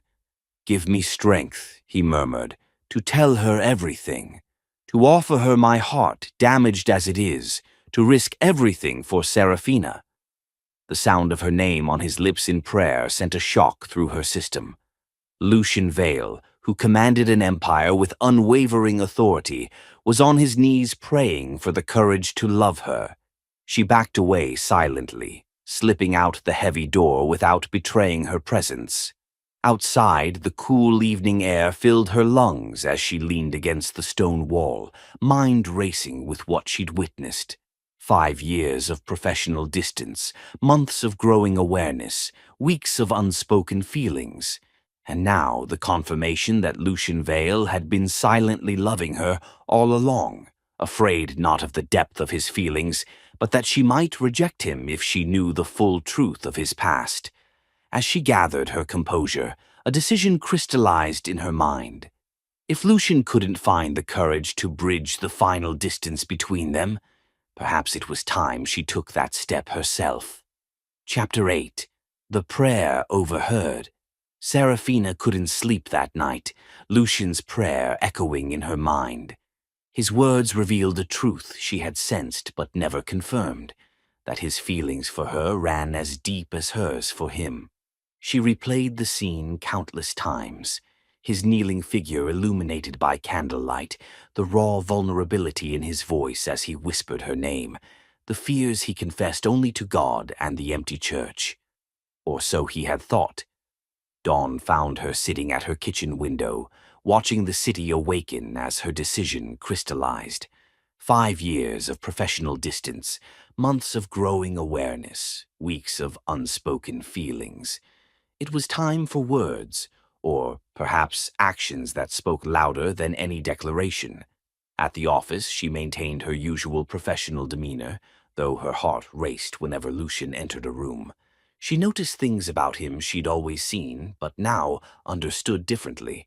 The way his eyes sought her in meetings, how he created opportunities for their hands to brush when exchanging documents, his body angling toward hers unconsciously when they spoke. He seemed different, too, more open, less guarded, as though his prayer had somehow lightened a burden he'd carried for years. When he smiled at her across the conference table, it reached his eyes in a way that made her breath catch. "The fundraiser for the Henderson Project is tonight," he reminded her during their afternoon meeting. "The entire board will be there." "I remember," she replied, studying his face. The face she now realized she'd memorized without intending to. The slight crease between his brows when he concentrated, the rare dimple that appeared with genuine smiles. "I should leave early to prepare," he said, glancing at his watch. "It's at my farmhouse outside the city. You have the address?" "Yes, the car service is arranged." He nodded, hesitating as if wanting to say more. His fingers tapped briefly on the folder between them, an uncharacteristic display of nervousness. "Serafina," he began, then paused, seeming to reconsider. "I'm glad you'll be there tonight." Such a simple statement, yet the intensity in his eyes suggested layers of meaning beneath the words. "I wouldn't miss it," she replied softly. "The Henderson Project means too much." "Yes," he agreed, though something in his expression suggested they weren't just discussing the project. "It does." As Serafina prepared for the fundraiser that evening, she chose her dress with particular care, a deep crimson gown that hugged her curves before flowing gracefully to the floor. The color was bold, unexpected, a departure from the conservative blues and blacks she typically wore to professional events. Zora whistled when she emerged from her bedroom. "Wow, that's not your usual fundraiser look." Serafina smoothed the rich fabric, heart pounding with anticipation and nerves. "Tonight isn't usual." Her sister's eyes widened with understanding. "You're going to tell him how you feel." "Something like that," Serafina replied, unable to explain the plan taking shape in her mind, a plan too audacious to voice aloud. "About time," Zora grinned, helping her with her necklace. "The way you two look at each other when you think no one notices." She shook her head. "It's been painful to watch." Before leaving, Serafina made one last call to the event coordinator handling the fundraiser. The woman had been surprised by her request, but agreed readily. A generous tip ensured both her assistance and her discretion. The drive to Lucian's farmhouse took her through rolling countryside, autumn colors painting the landscape in fiery hues that matched her dress. When the car turned onto a private road lined with ancient oaks, she felt a flutter of nerves. What she planned was bold, perhaps too bold. Yet the memory of Lucian's prayer gave her courage. What she had expected to be a modern mansion instead revealed itself as a beautifully restored 19th-century farmhouse, expanded but retaining its historic charm. Warm lights glowed from every window, and the sounds of celebration spilled from open doors. Inside, the fundraiser was in full swing. Board members mingled with investors and city officials, all united in support of the Henderson project. Amara spotted her immediately, weaving through the crowd to reach her. "Look at you," she exclaimed, eyeing the crimson dress appreciatively. "Someone's making a statement tonight." Serafina smiled enigmatically. "Is Lucian here?" "Playing perfect host in the East Wing," Amara replied, a knowing glint in her eye. "He's asked about you twice already."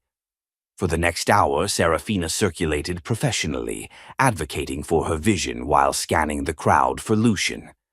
When she finally spotted him across the room, their eyes locked in an instant of electric recognition. The conversation he was engaged in seemed to fade from his awareness as his gaze took in her crimson dress, lingering with unmistakable appreciation. He excused himself from his conversation and began making his way toward her, only to be intercepted by the mayor. Serafina watched as Lucian's attention was claimed by one person after another. Each time he attempted to reach her, someone else demanded his time, the price of being host and CEO.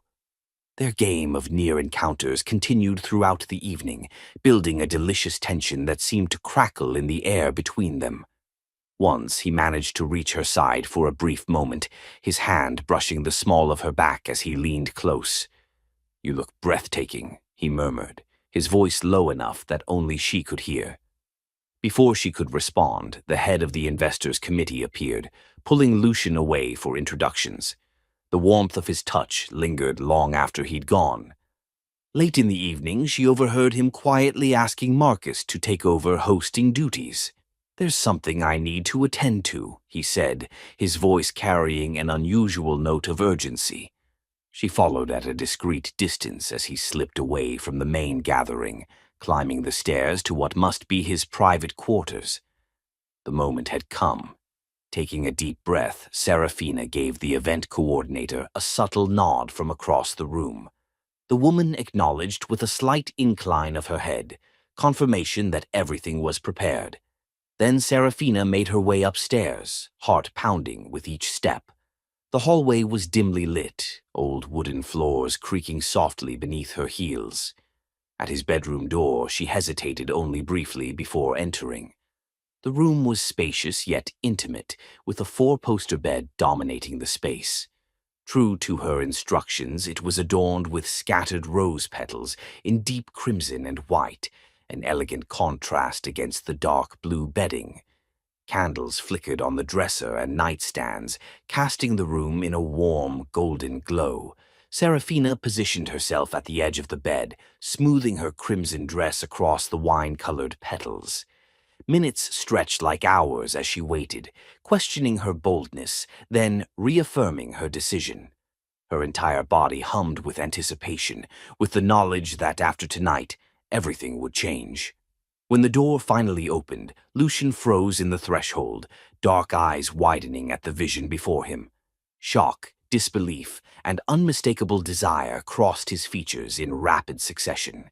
He stood completely still, as though afraid any movement might cause the scene before him to dissolve like a dream.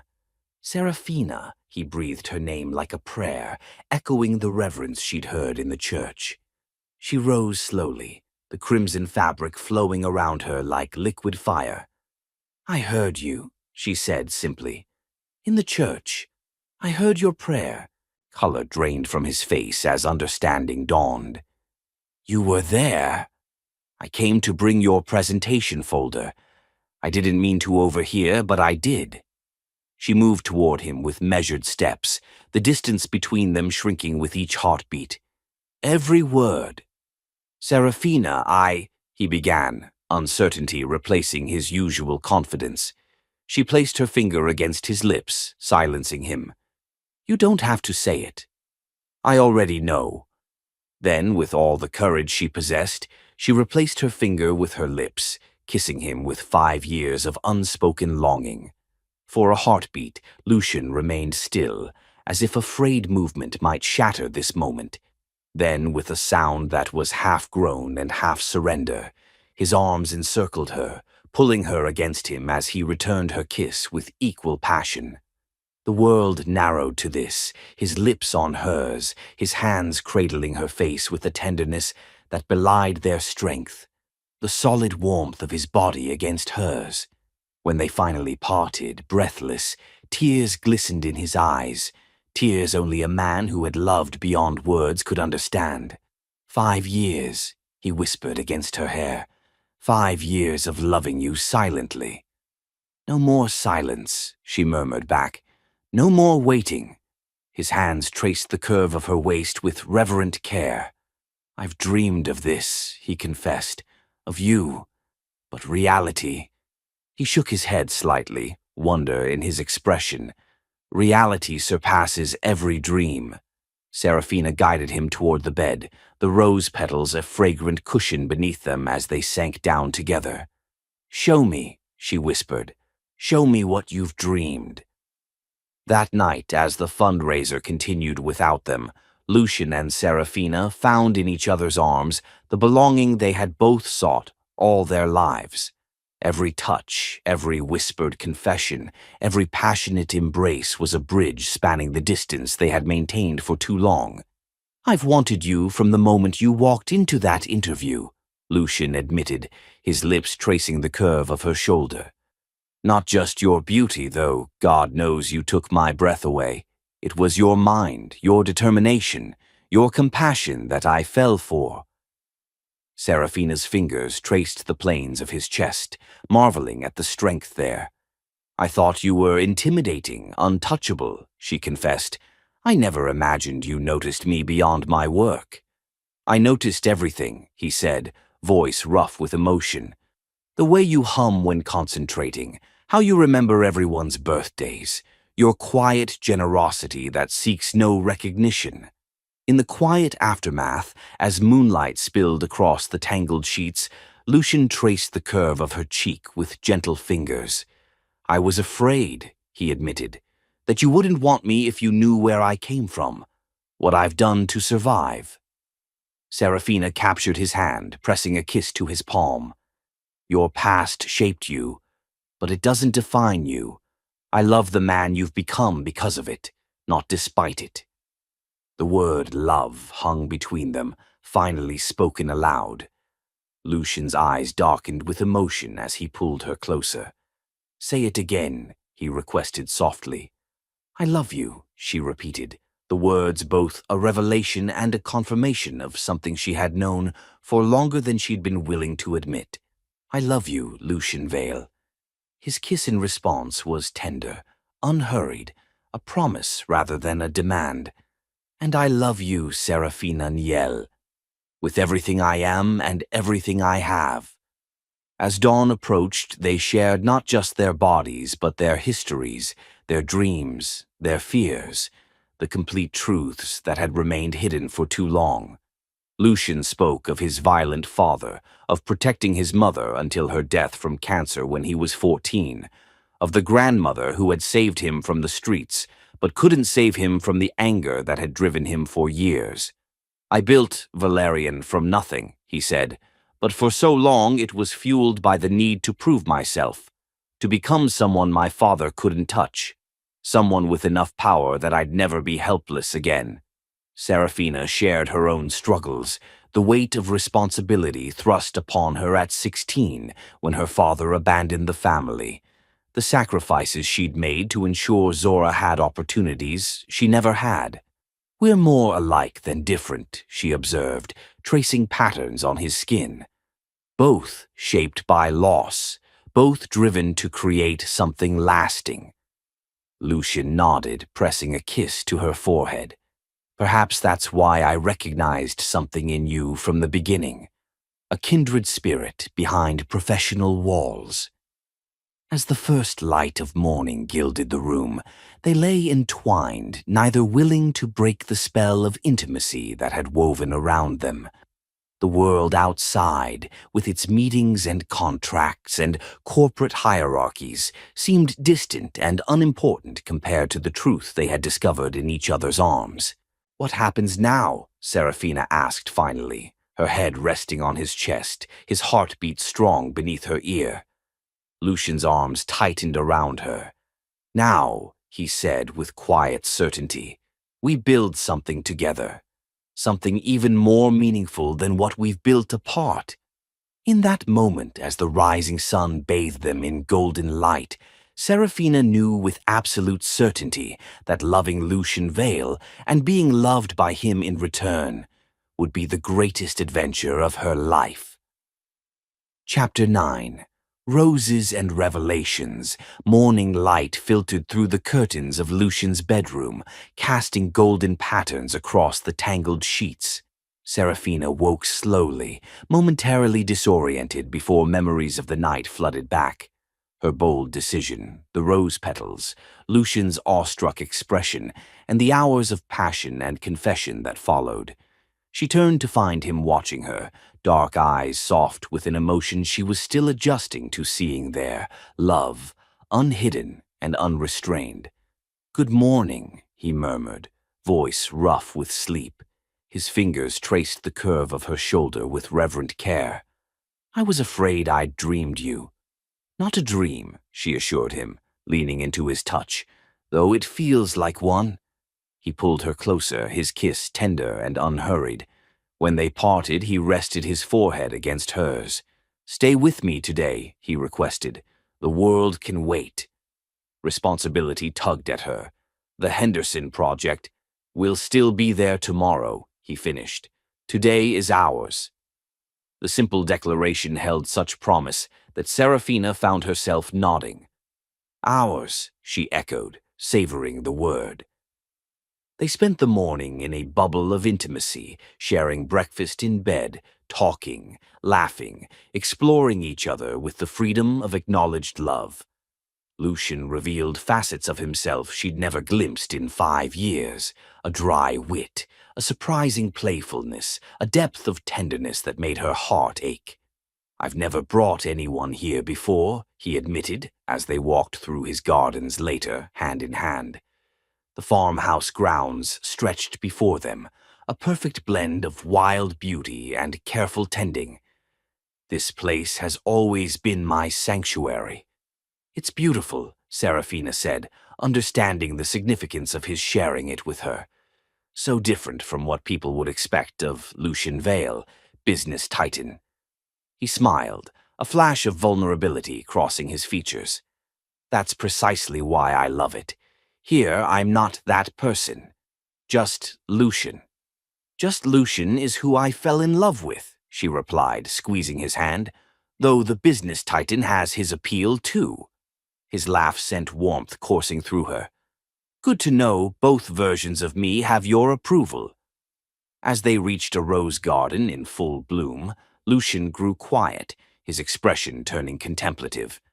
"My grandmother planted these," he explained, touching a crimson bloom gently. "After she took me in, we'd work in this garden together. It was healing."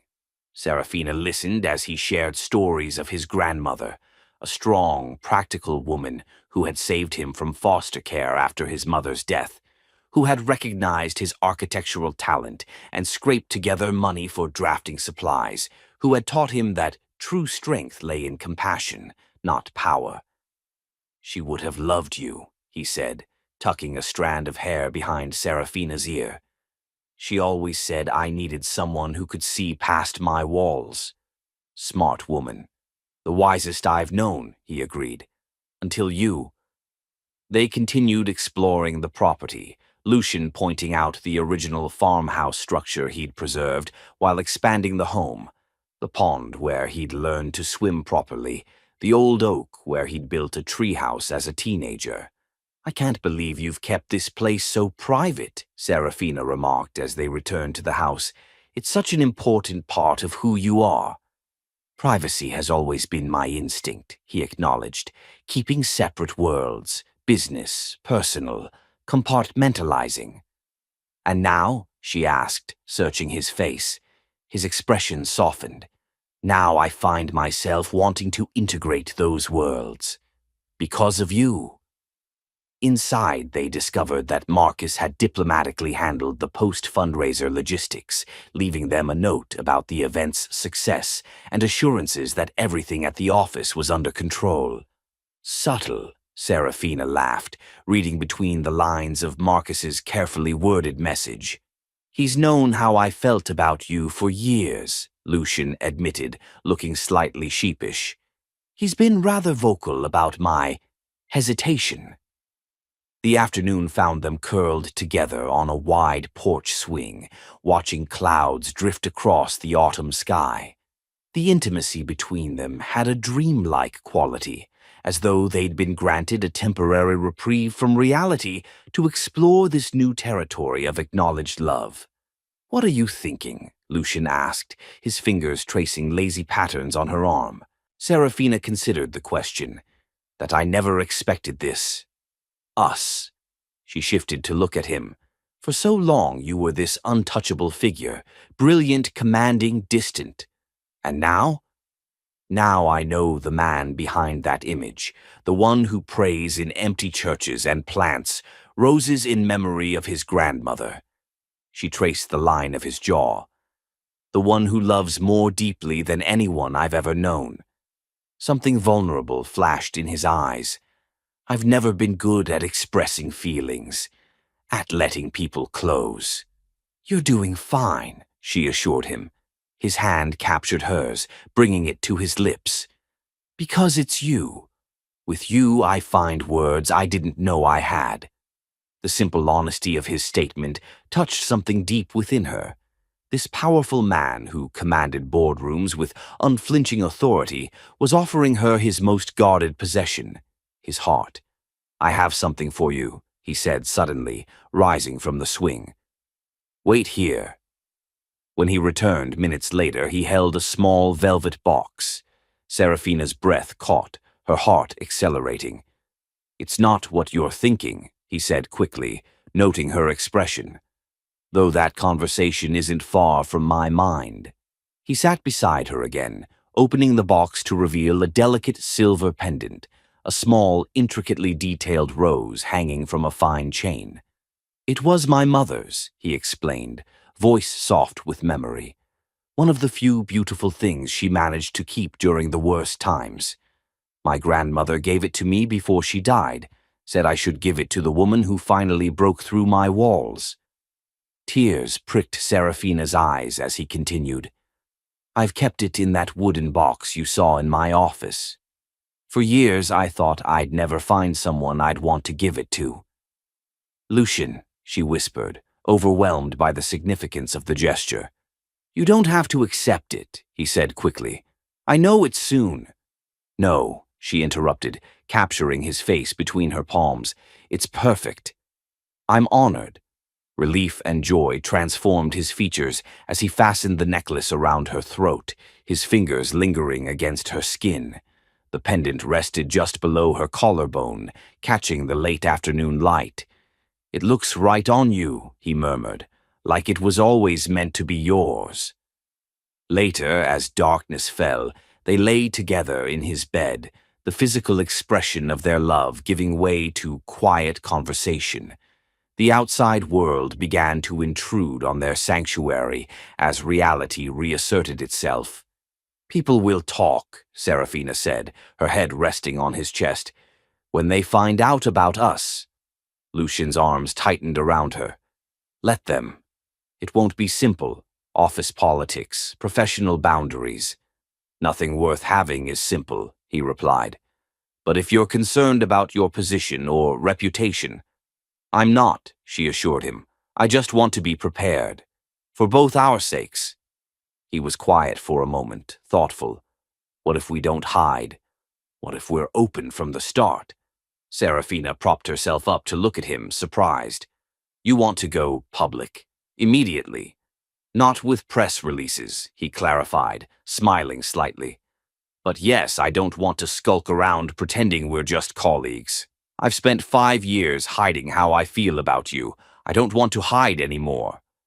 The decisiveness in his voice sent a thrill through her. This was Lucian Vale, the man who built empires through careful strategy and measured risks, proposing they face the potential complications of their relationship head-on. "Okay," she agreed, heart racing with both anxiety and excitement. "No hiding. His smile was radiant, transforming his usually serious features.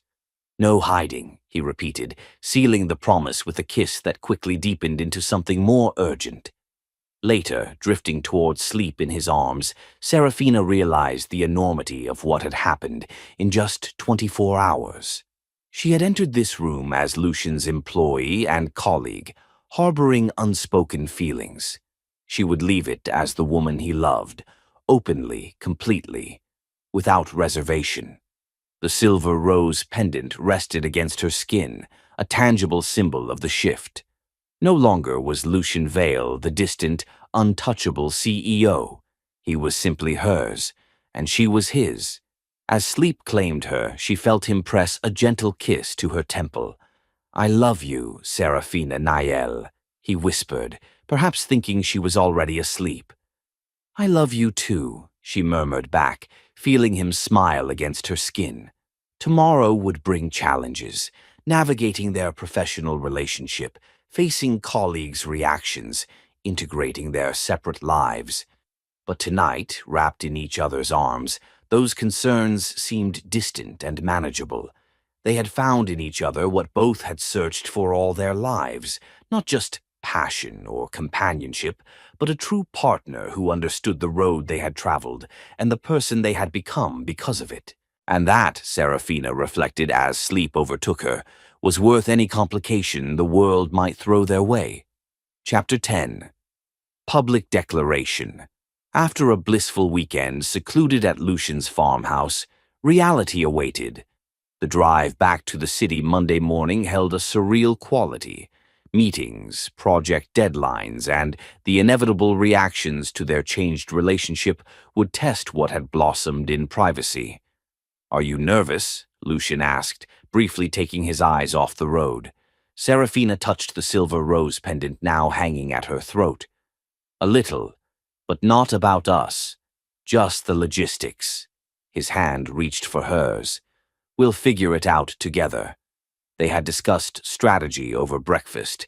Lucian would inform the board chairman and legal department first thing, establishing proper protocols for project approvals and evaluations. Serafina would report directly to Marcus going forward. "Professional boundaries at work," she reiterated. "Absolutely," he agreed, though his eyes held a mischievous glint. They arrived separately at Valerian Tower. Serafina spent the morning buried in Henderson project updates, fielding curious glances from Amara, who clearly suspected something had changed. Her phone chimed with a message from Lucian, requesting her presence in the main conference room for an urgent meeting. This wasn't part of their morning discussion. Entering the conference room, Serafina found most of the executive team already assembled. Lucian stood at the head of the table, his expression unreadable. "Thank you all for coming on short notice," he began. "I've called this meeting to address something that will affect the company going forward." The atmosphere tensed immediately. In Valerian's history, unexpected announcements had sometimes meant restructuring or major strategic shifts. "I've recently begun a personal relationship with a colleague," he stated clearly. "One that I believe will become a significant and lasting part of my life." Murmurs rippled through the room as Lucian outlined the protocols being implemented, the reporting structure changes, the oversight procedures for projects. Marcus spoke up. "I think I speak for everyone when I say we appreciate your transparency, Lucian, but you've managed to share this news without actually telling us who the lucky woman is." A ripple of nervous laughter moved through the room. "The woman I'm referring to," Lucian said, his voice gentler now, "is Serafina Niele." Every head turned toward her. Serafina maintained her composure, chin lifting slightly. "Ms. Niel's professional contributions to Valerian are well documented and stand on their own merit," Lucian continued. "Her relationship with me does not diminish her accomplishments." As the meeting disbanded, many offered smiles or nods as they passed. Amara squeezed her shoulder supportively, mouthing, "Details later." Finally, only Lucian remained, closing the conference room door. That wasn't the plan, Serafina said quietly. I know, he acknowledged. I made a decision this morning. Without consulting me, she pointed out. You're right, I should have discussed it with you first. He took her hands. But I realized something driving in today. All those years of silence, they were about compartmentalizing my life, and I didn't want to start our relationship the same way. It was quite a statement, she said, a smile tugging at her lips. Too much? Bold, unexpected, and thorough. Exactly what I should have anticipated from you. The rest of the day passed in a blur of meetings and curious glances. By evening, exhaustion competed with a strange sense of exhilaration. Her phone chimed with a message from Lucian. Dinner? My place? I'll cook. Didn't know you could cook, she replied. One of my many hidden talents. 8 p.m. I'll be there. Lucian's penthouse revealed the private man, bookshelves filled with classics, framed architectural sketches, a vintage record player surrounded by jazz albums. My grandmother introduced me to it, he explained.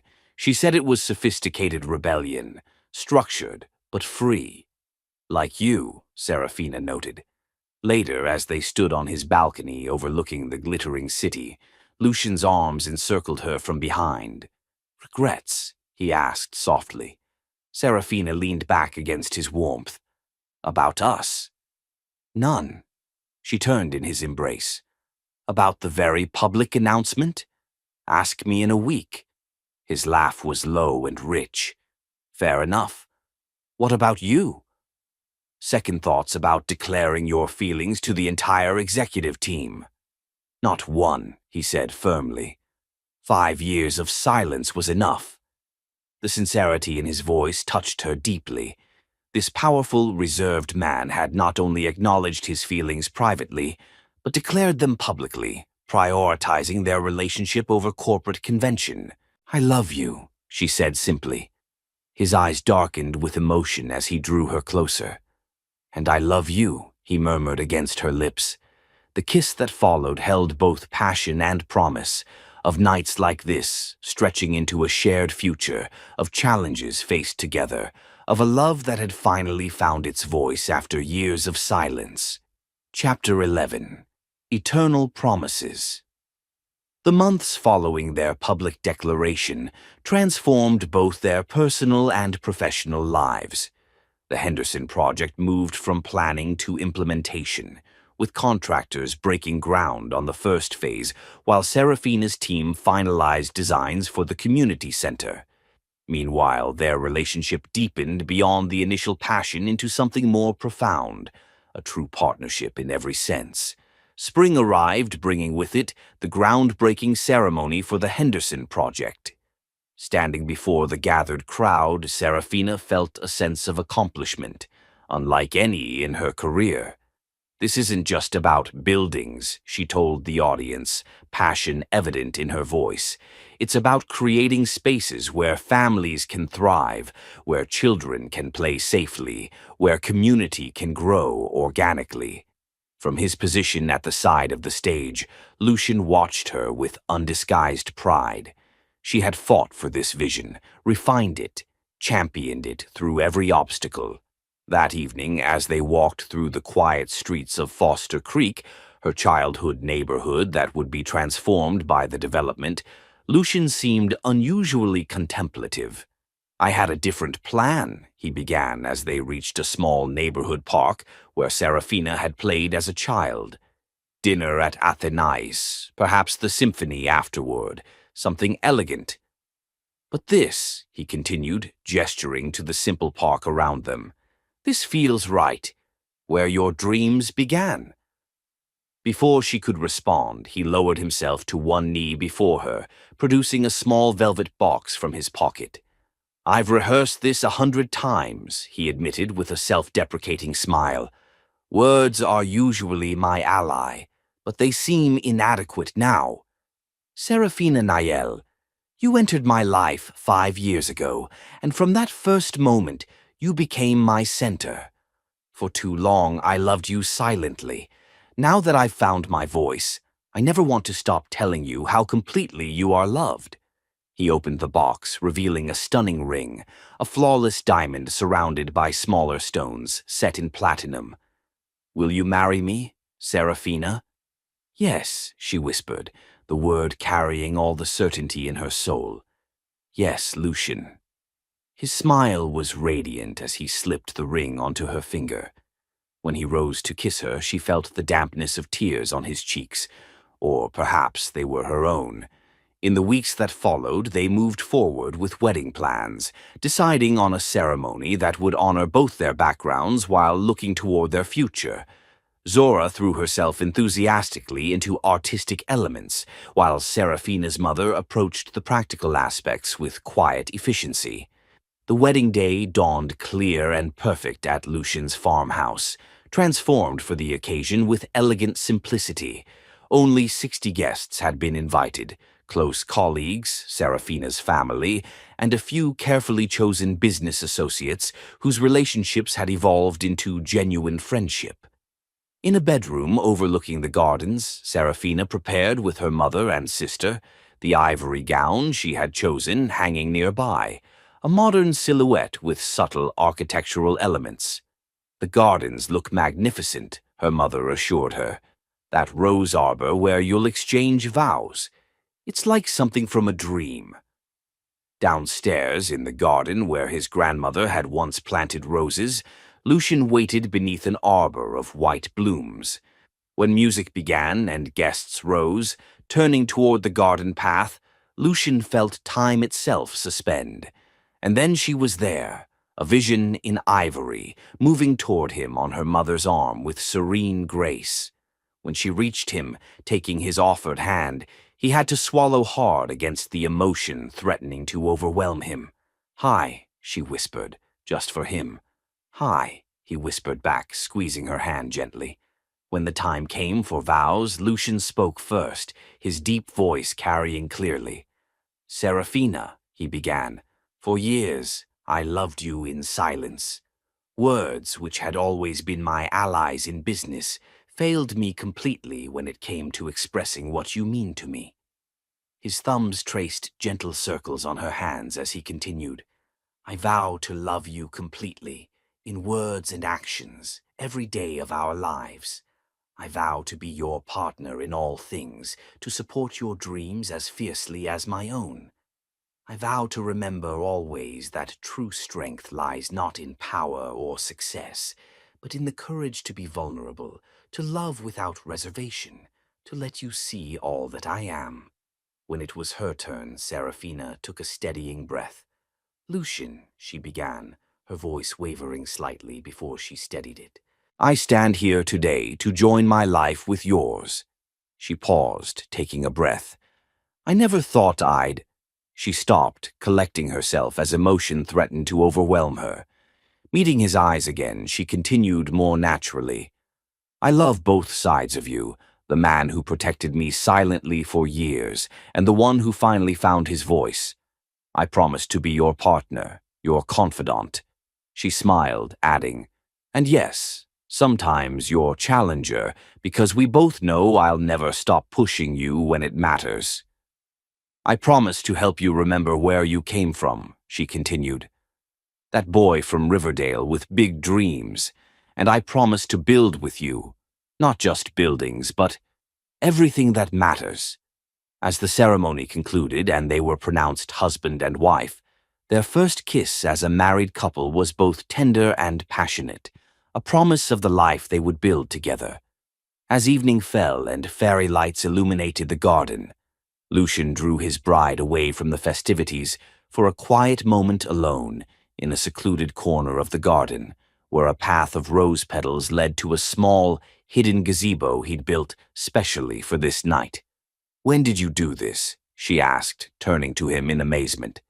"I've been working on it for weeks," he admitted, drawing her into the intimate space, a sanctuary just for us. Above them, stars painted the sky like diamonds scattered across velvet. Gentle music drifted from hidden speakers, the same melody that had played during their first dance at the company gala years ago. You remembered, she whispered, recognizing the tune instantly.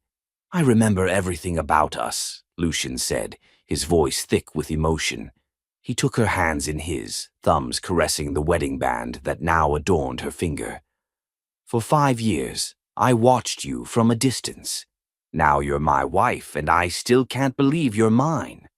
I love both versions of you, she whispered.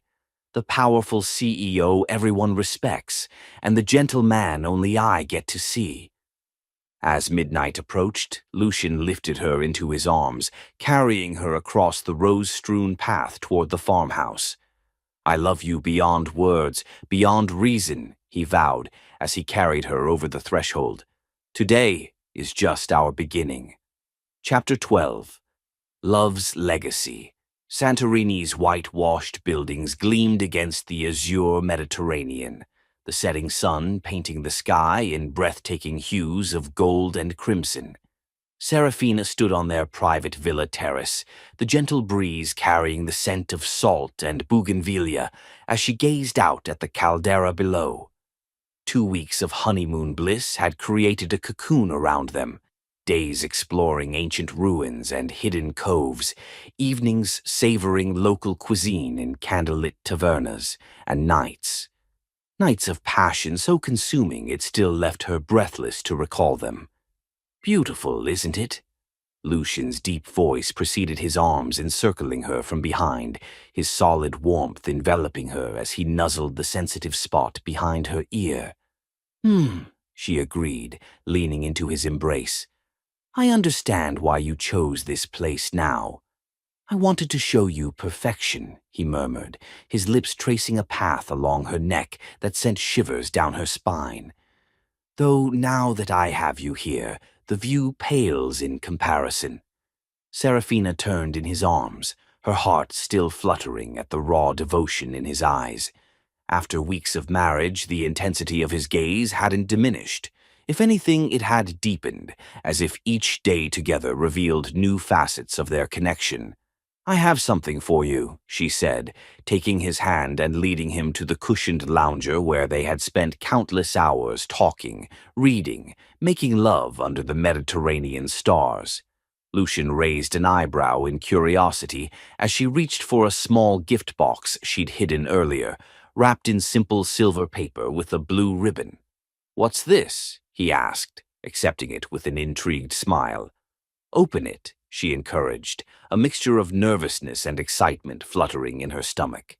He unwrapped the package with characteristic precision, lifting the lid to reveal what appeared to be a polished piece of driftwood carved into the shape of a wave, small enough to fit in his palm. Confusion flickered across his features until he turned it over, revealing words etched into the base. We're having a baby. Lucian froze, his eyes widening as he processed the message. Slowly, he raised his gaze to meet hers, wonder and disbelief warring in his expression. Serafina, he whispered, his voice thick with emotion. Are you? She nodded, tears of joy filling her eyes. Yes, 8 weeks along. Her hand drifted to her still flat abdomen. Our love made something miraculous.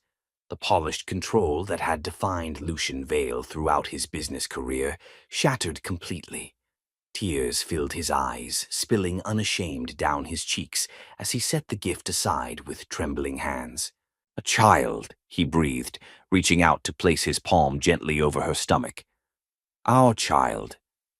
The awe in his voice made Serafina's heart swell. She covered his hand with her own. I took the test 3 days ago. I wanted to be sure before I told you. In one fluid motion, Lucian pulled her into his arms, his kiss conveying every emotion words couldn't capture.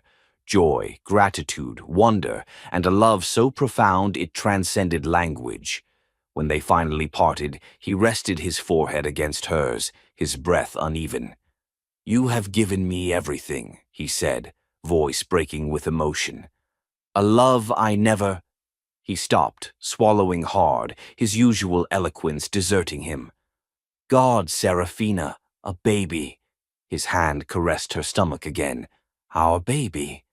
Serafina covered his hand with hers, seeing the mix of joy and vulnerability in his eyes. "Are you happy?" His laugh was breathless, incredulous. "Happy? I'm—" He shook his head, searching for words. "I don't even know what to call this feeling. I'm terrified and excited and—" He pressed his forehead to hers. Complete somehow. As twilight deepened around them, they remained entwined on the lounger, talking of the future that now held this precious new dimension. Lucian's hand rarely left her abdomen, as if needing the physical connection to this miracle they had created together. "I never had a father worthy of the name," he confessed, vulnerability raw in his voice. "I don't know how to be one." Serafina threaded her fingers through his. "You know exactly how to love, Lucian. I've seen it in everything you do. And that's what matters most." Later, as moonlight silvered the sea below their terrace, their celebration became physical, a slow, reverent love-making that honored the new life growing within her. Lucian's usual passionate intensity transformed into something almost worshipful, his hands and lips mapping her body as if memorizing every curve anew. "I love you," he whispered against her skin, the words a sacred vow. "Both of you."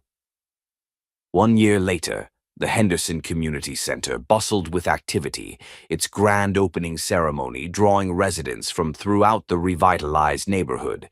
Serafina moved through the crowd, accepting congratulations on both the successful project and the beautiful 6-month-old daughter, cradled in Lucian's arms. "She's got your eyes," an elderly resident observed, smiling at the dark-eyed infant who watched the world with curious intensity from the safety of her father's embrace. "And her mother's spirit," Lucian replied proudly, pressing a gentle kiss to his daughter's curls. Serafina's heart swelled at the sight. Powerful, commanding Lucian Vale completely besotted with their tiny daughter, Ileana Grace. The transformation in him over the past year had been remarkable to witness. The reserved, controlled CEO still commanded respect in boardrooms, but at home, he melted completely for his family. The formal ribbon-cutting complete, they slipped away from the celebration to a quiet corner of the garden that had been designed as part of the community space. "Remember when this was all just plans on paper?" Serafina mused, looking around at what had once been a neglected neighborhood, now thriving with new energy.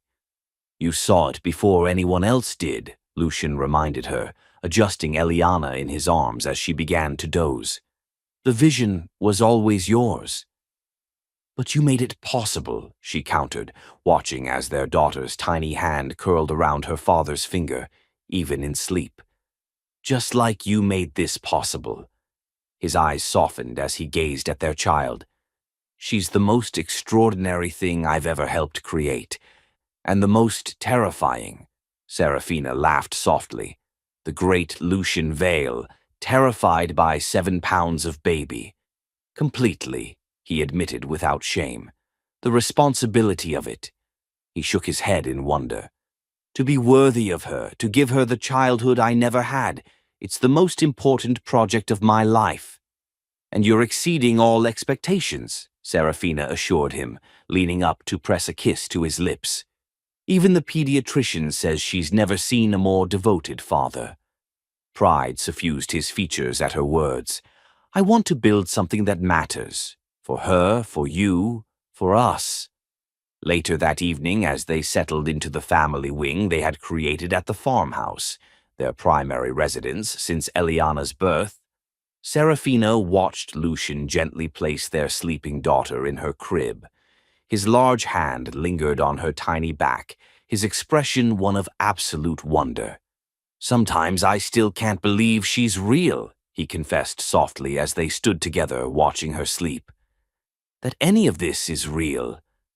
Serafina leaned against his side, his arm automatically curling around her shoulders. "Believe it," she whispered.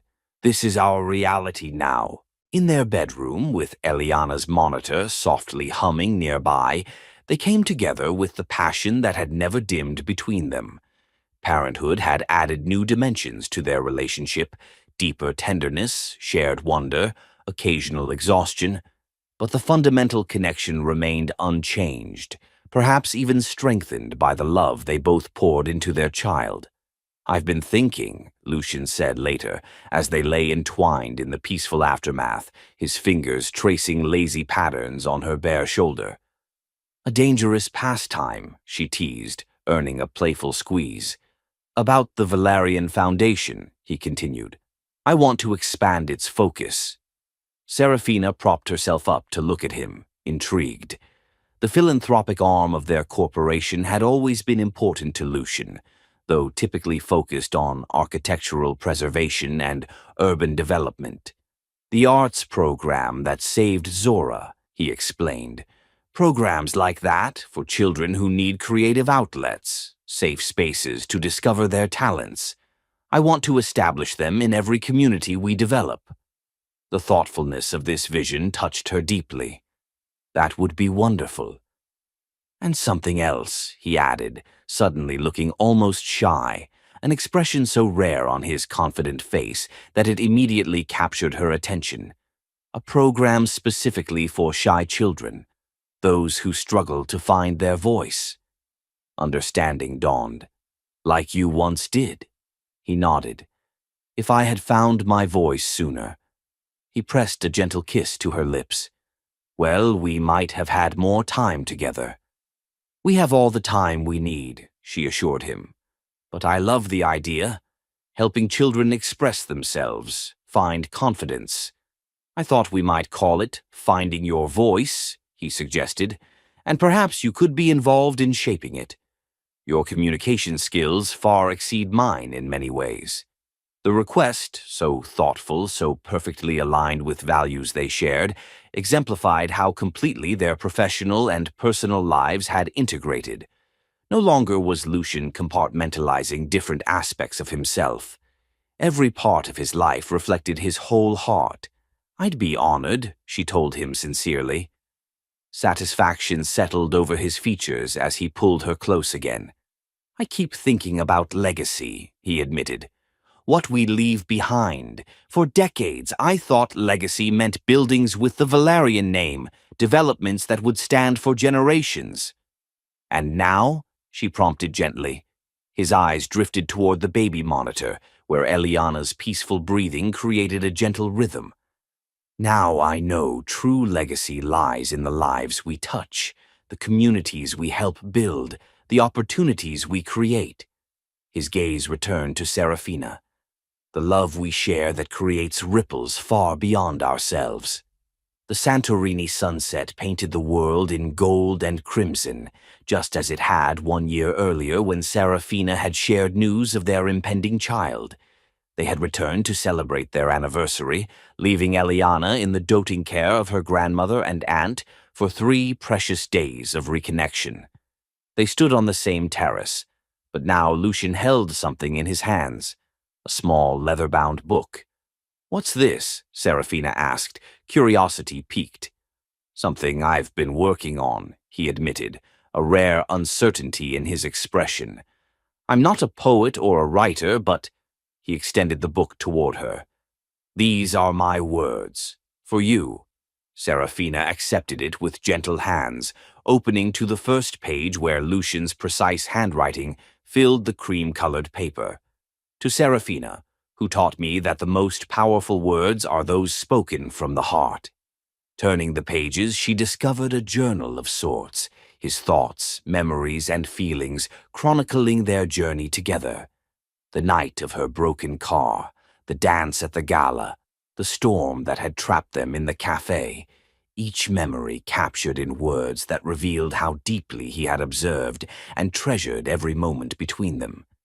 Tears filled her eyes as she reached entries about their wedding, the birth of their daughter, quiet everyday moments he had found profound. Today Eliana smiled for the first time, and Serafina cried with joy. "I understood then that all the buildings I have created pale beside this family we are building together." The final entry was dated that morning. 1 year of marriage has taught me that love is not a fixed state but a living thing that grows deeper with each passing day. What began in silence has blossomed into a life where words of love flow freely. Now I cannot imagine a day without telling her how completely she is loved, how utterly she is cherished, how perfectly she completes me. She showed me that real strength lies in vulnerability. She gave purpose to my success. She gave me a daughter who embodies the best of both of us. And in doing so, she gave me something I never thought possible, a life rich beyond measure, not in wealth or power, but in love. When Serafina looked up, tears streaming unashamedly down her cheeks, she found Lucian watching her with such tender vulnerability that her heart seemed to expand in her chest. "No one has ever seen this side of you," she whispered, clutching the precious book. "No one else ever will," he replied simply.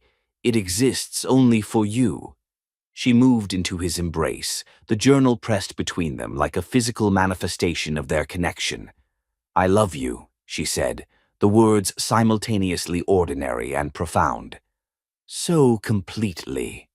As the sun sank lower on the horizon, bathing them in golden light, Lucian lifted her chin for a kiss that spoke of passion undiminished by time, of commitment only deepened by challenges overcome, of a love that had transcended silence to find its perfect expression. "We have built something beautiful," he murmured against her lips, "more lasting than any structure, more valuable than any fortune." "Love beyond words," she whispered back, echoing the title he had given his journal. "Though I'll never stop trying to find them," he promised, gathering her closer as twilight descended around them. "For you, for Eliana, for the family we're creating together."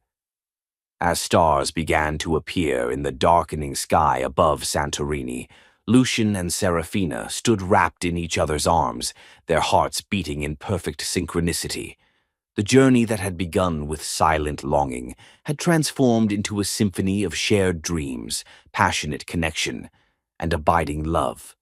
For a man who had once feared vulnerability, and a woman who had once prioritized independence above all else, they had discovered the most profound truth, that in surrender to love they had found not weakness, but strength, not limitation, but boundless possibility. And as the moon rose over the Mediterranean, casting silver light across the sleeping island, they renewed their commitment in the most ancient and sacred way, through the passionate physical expression of a love that had finally, beautifully, eternally found its voice.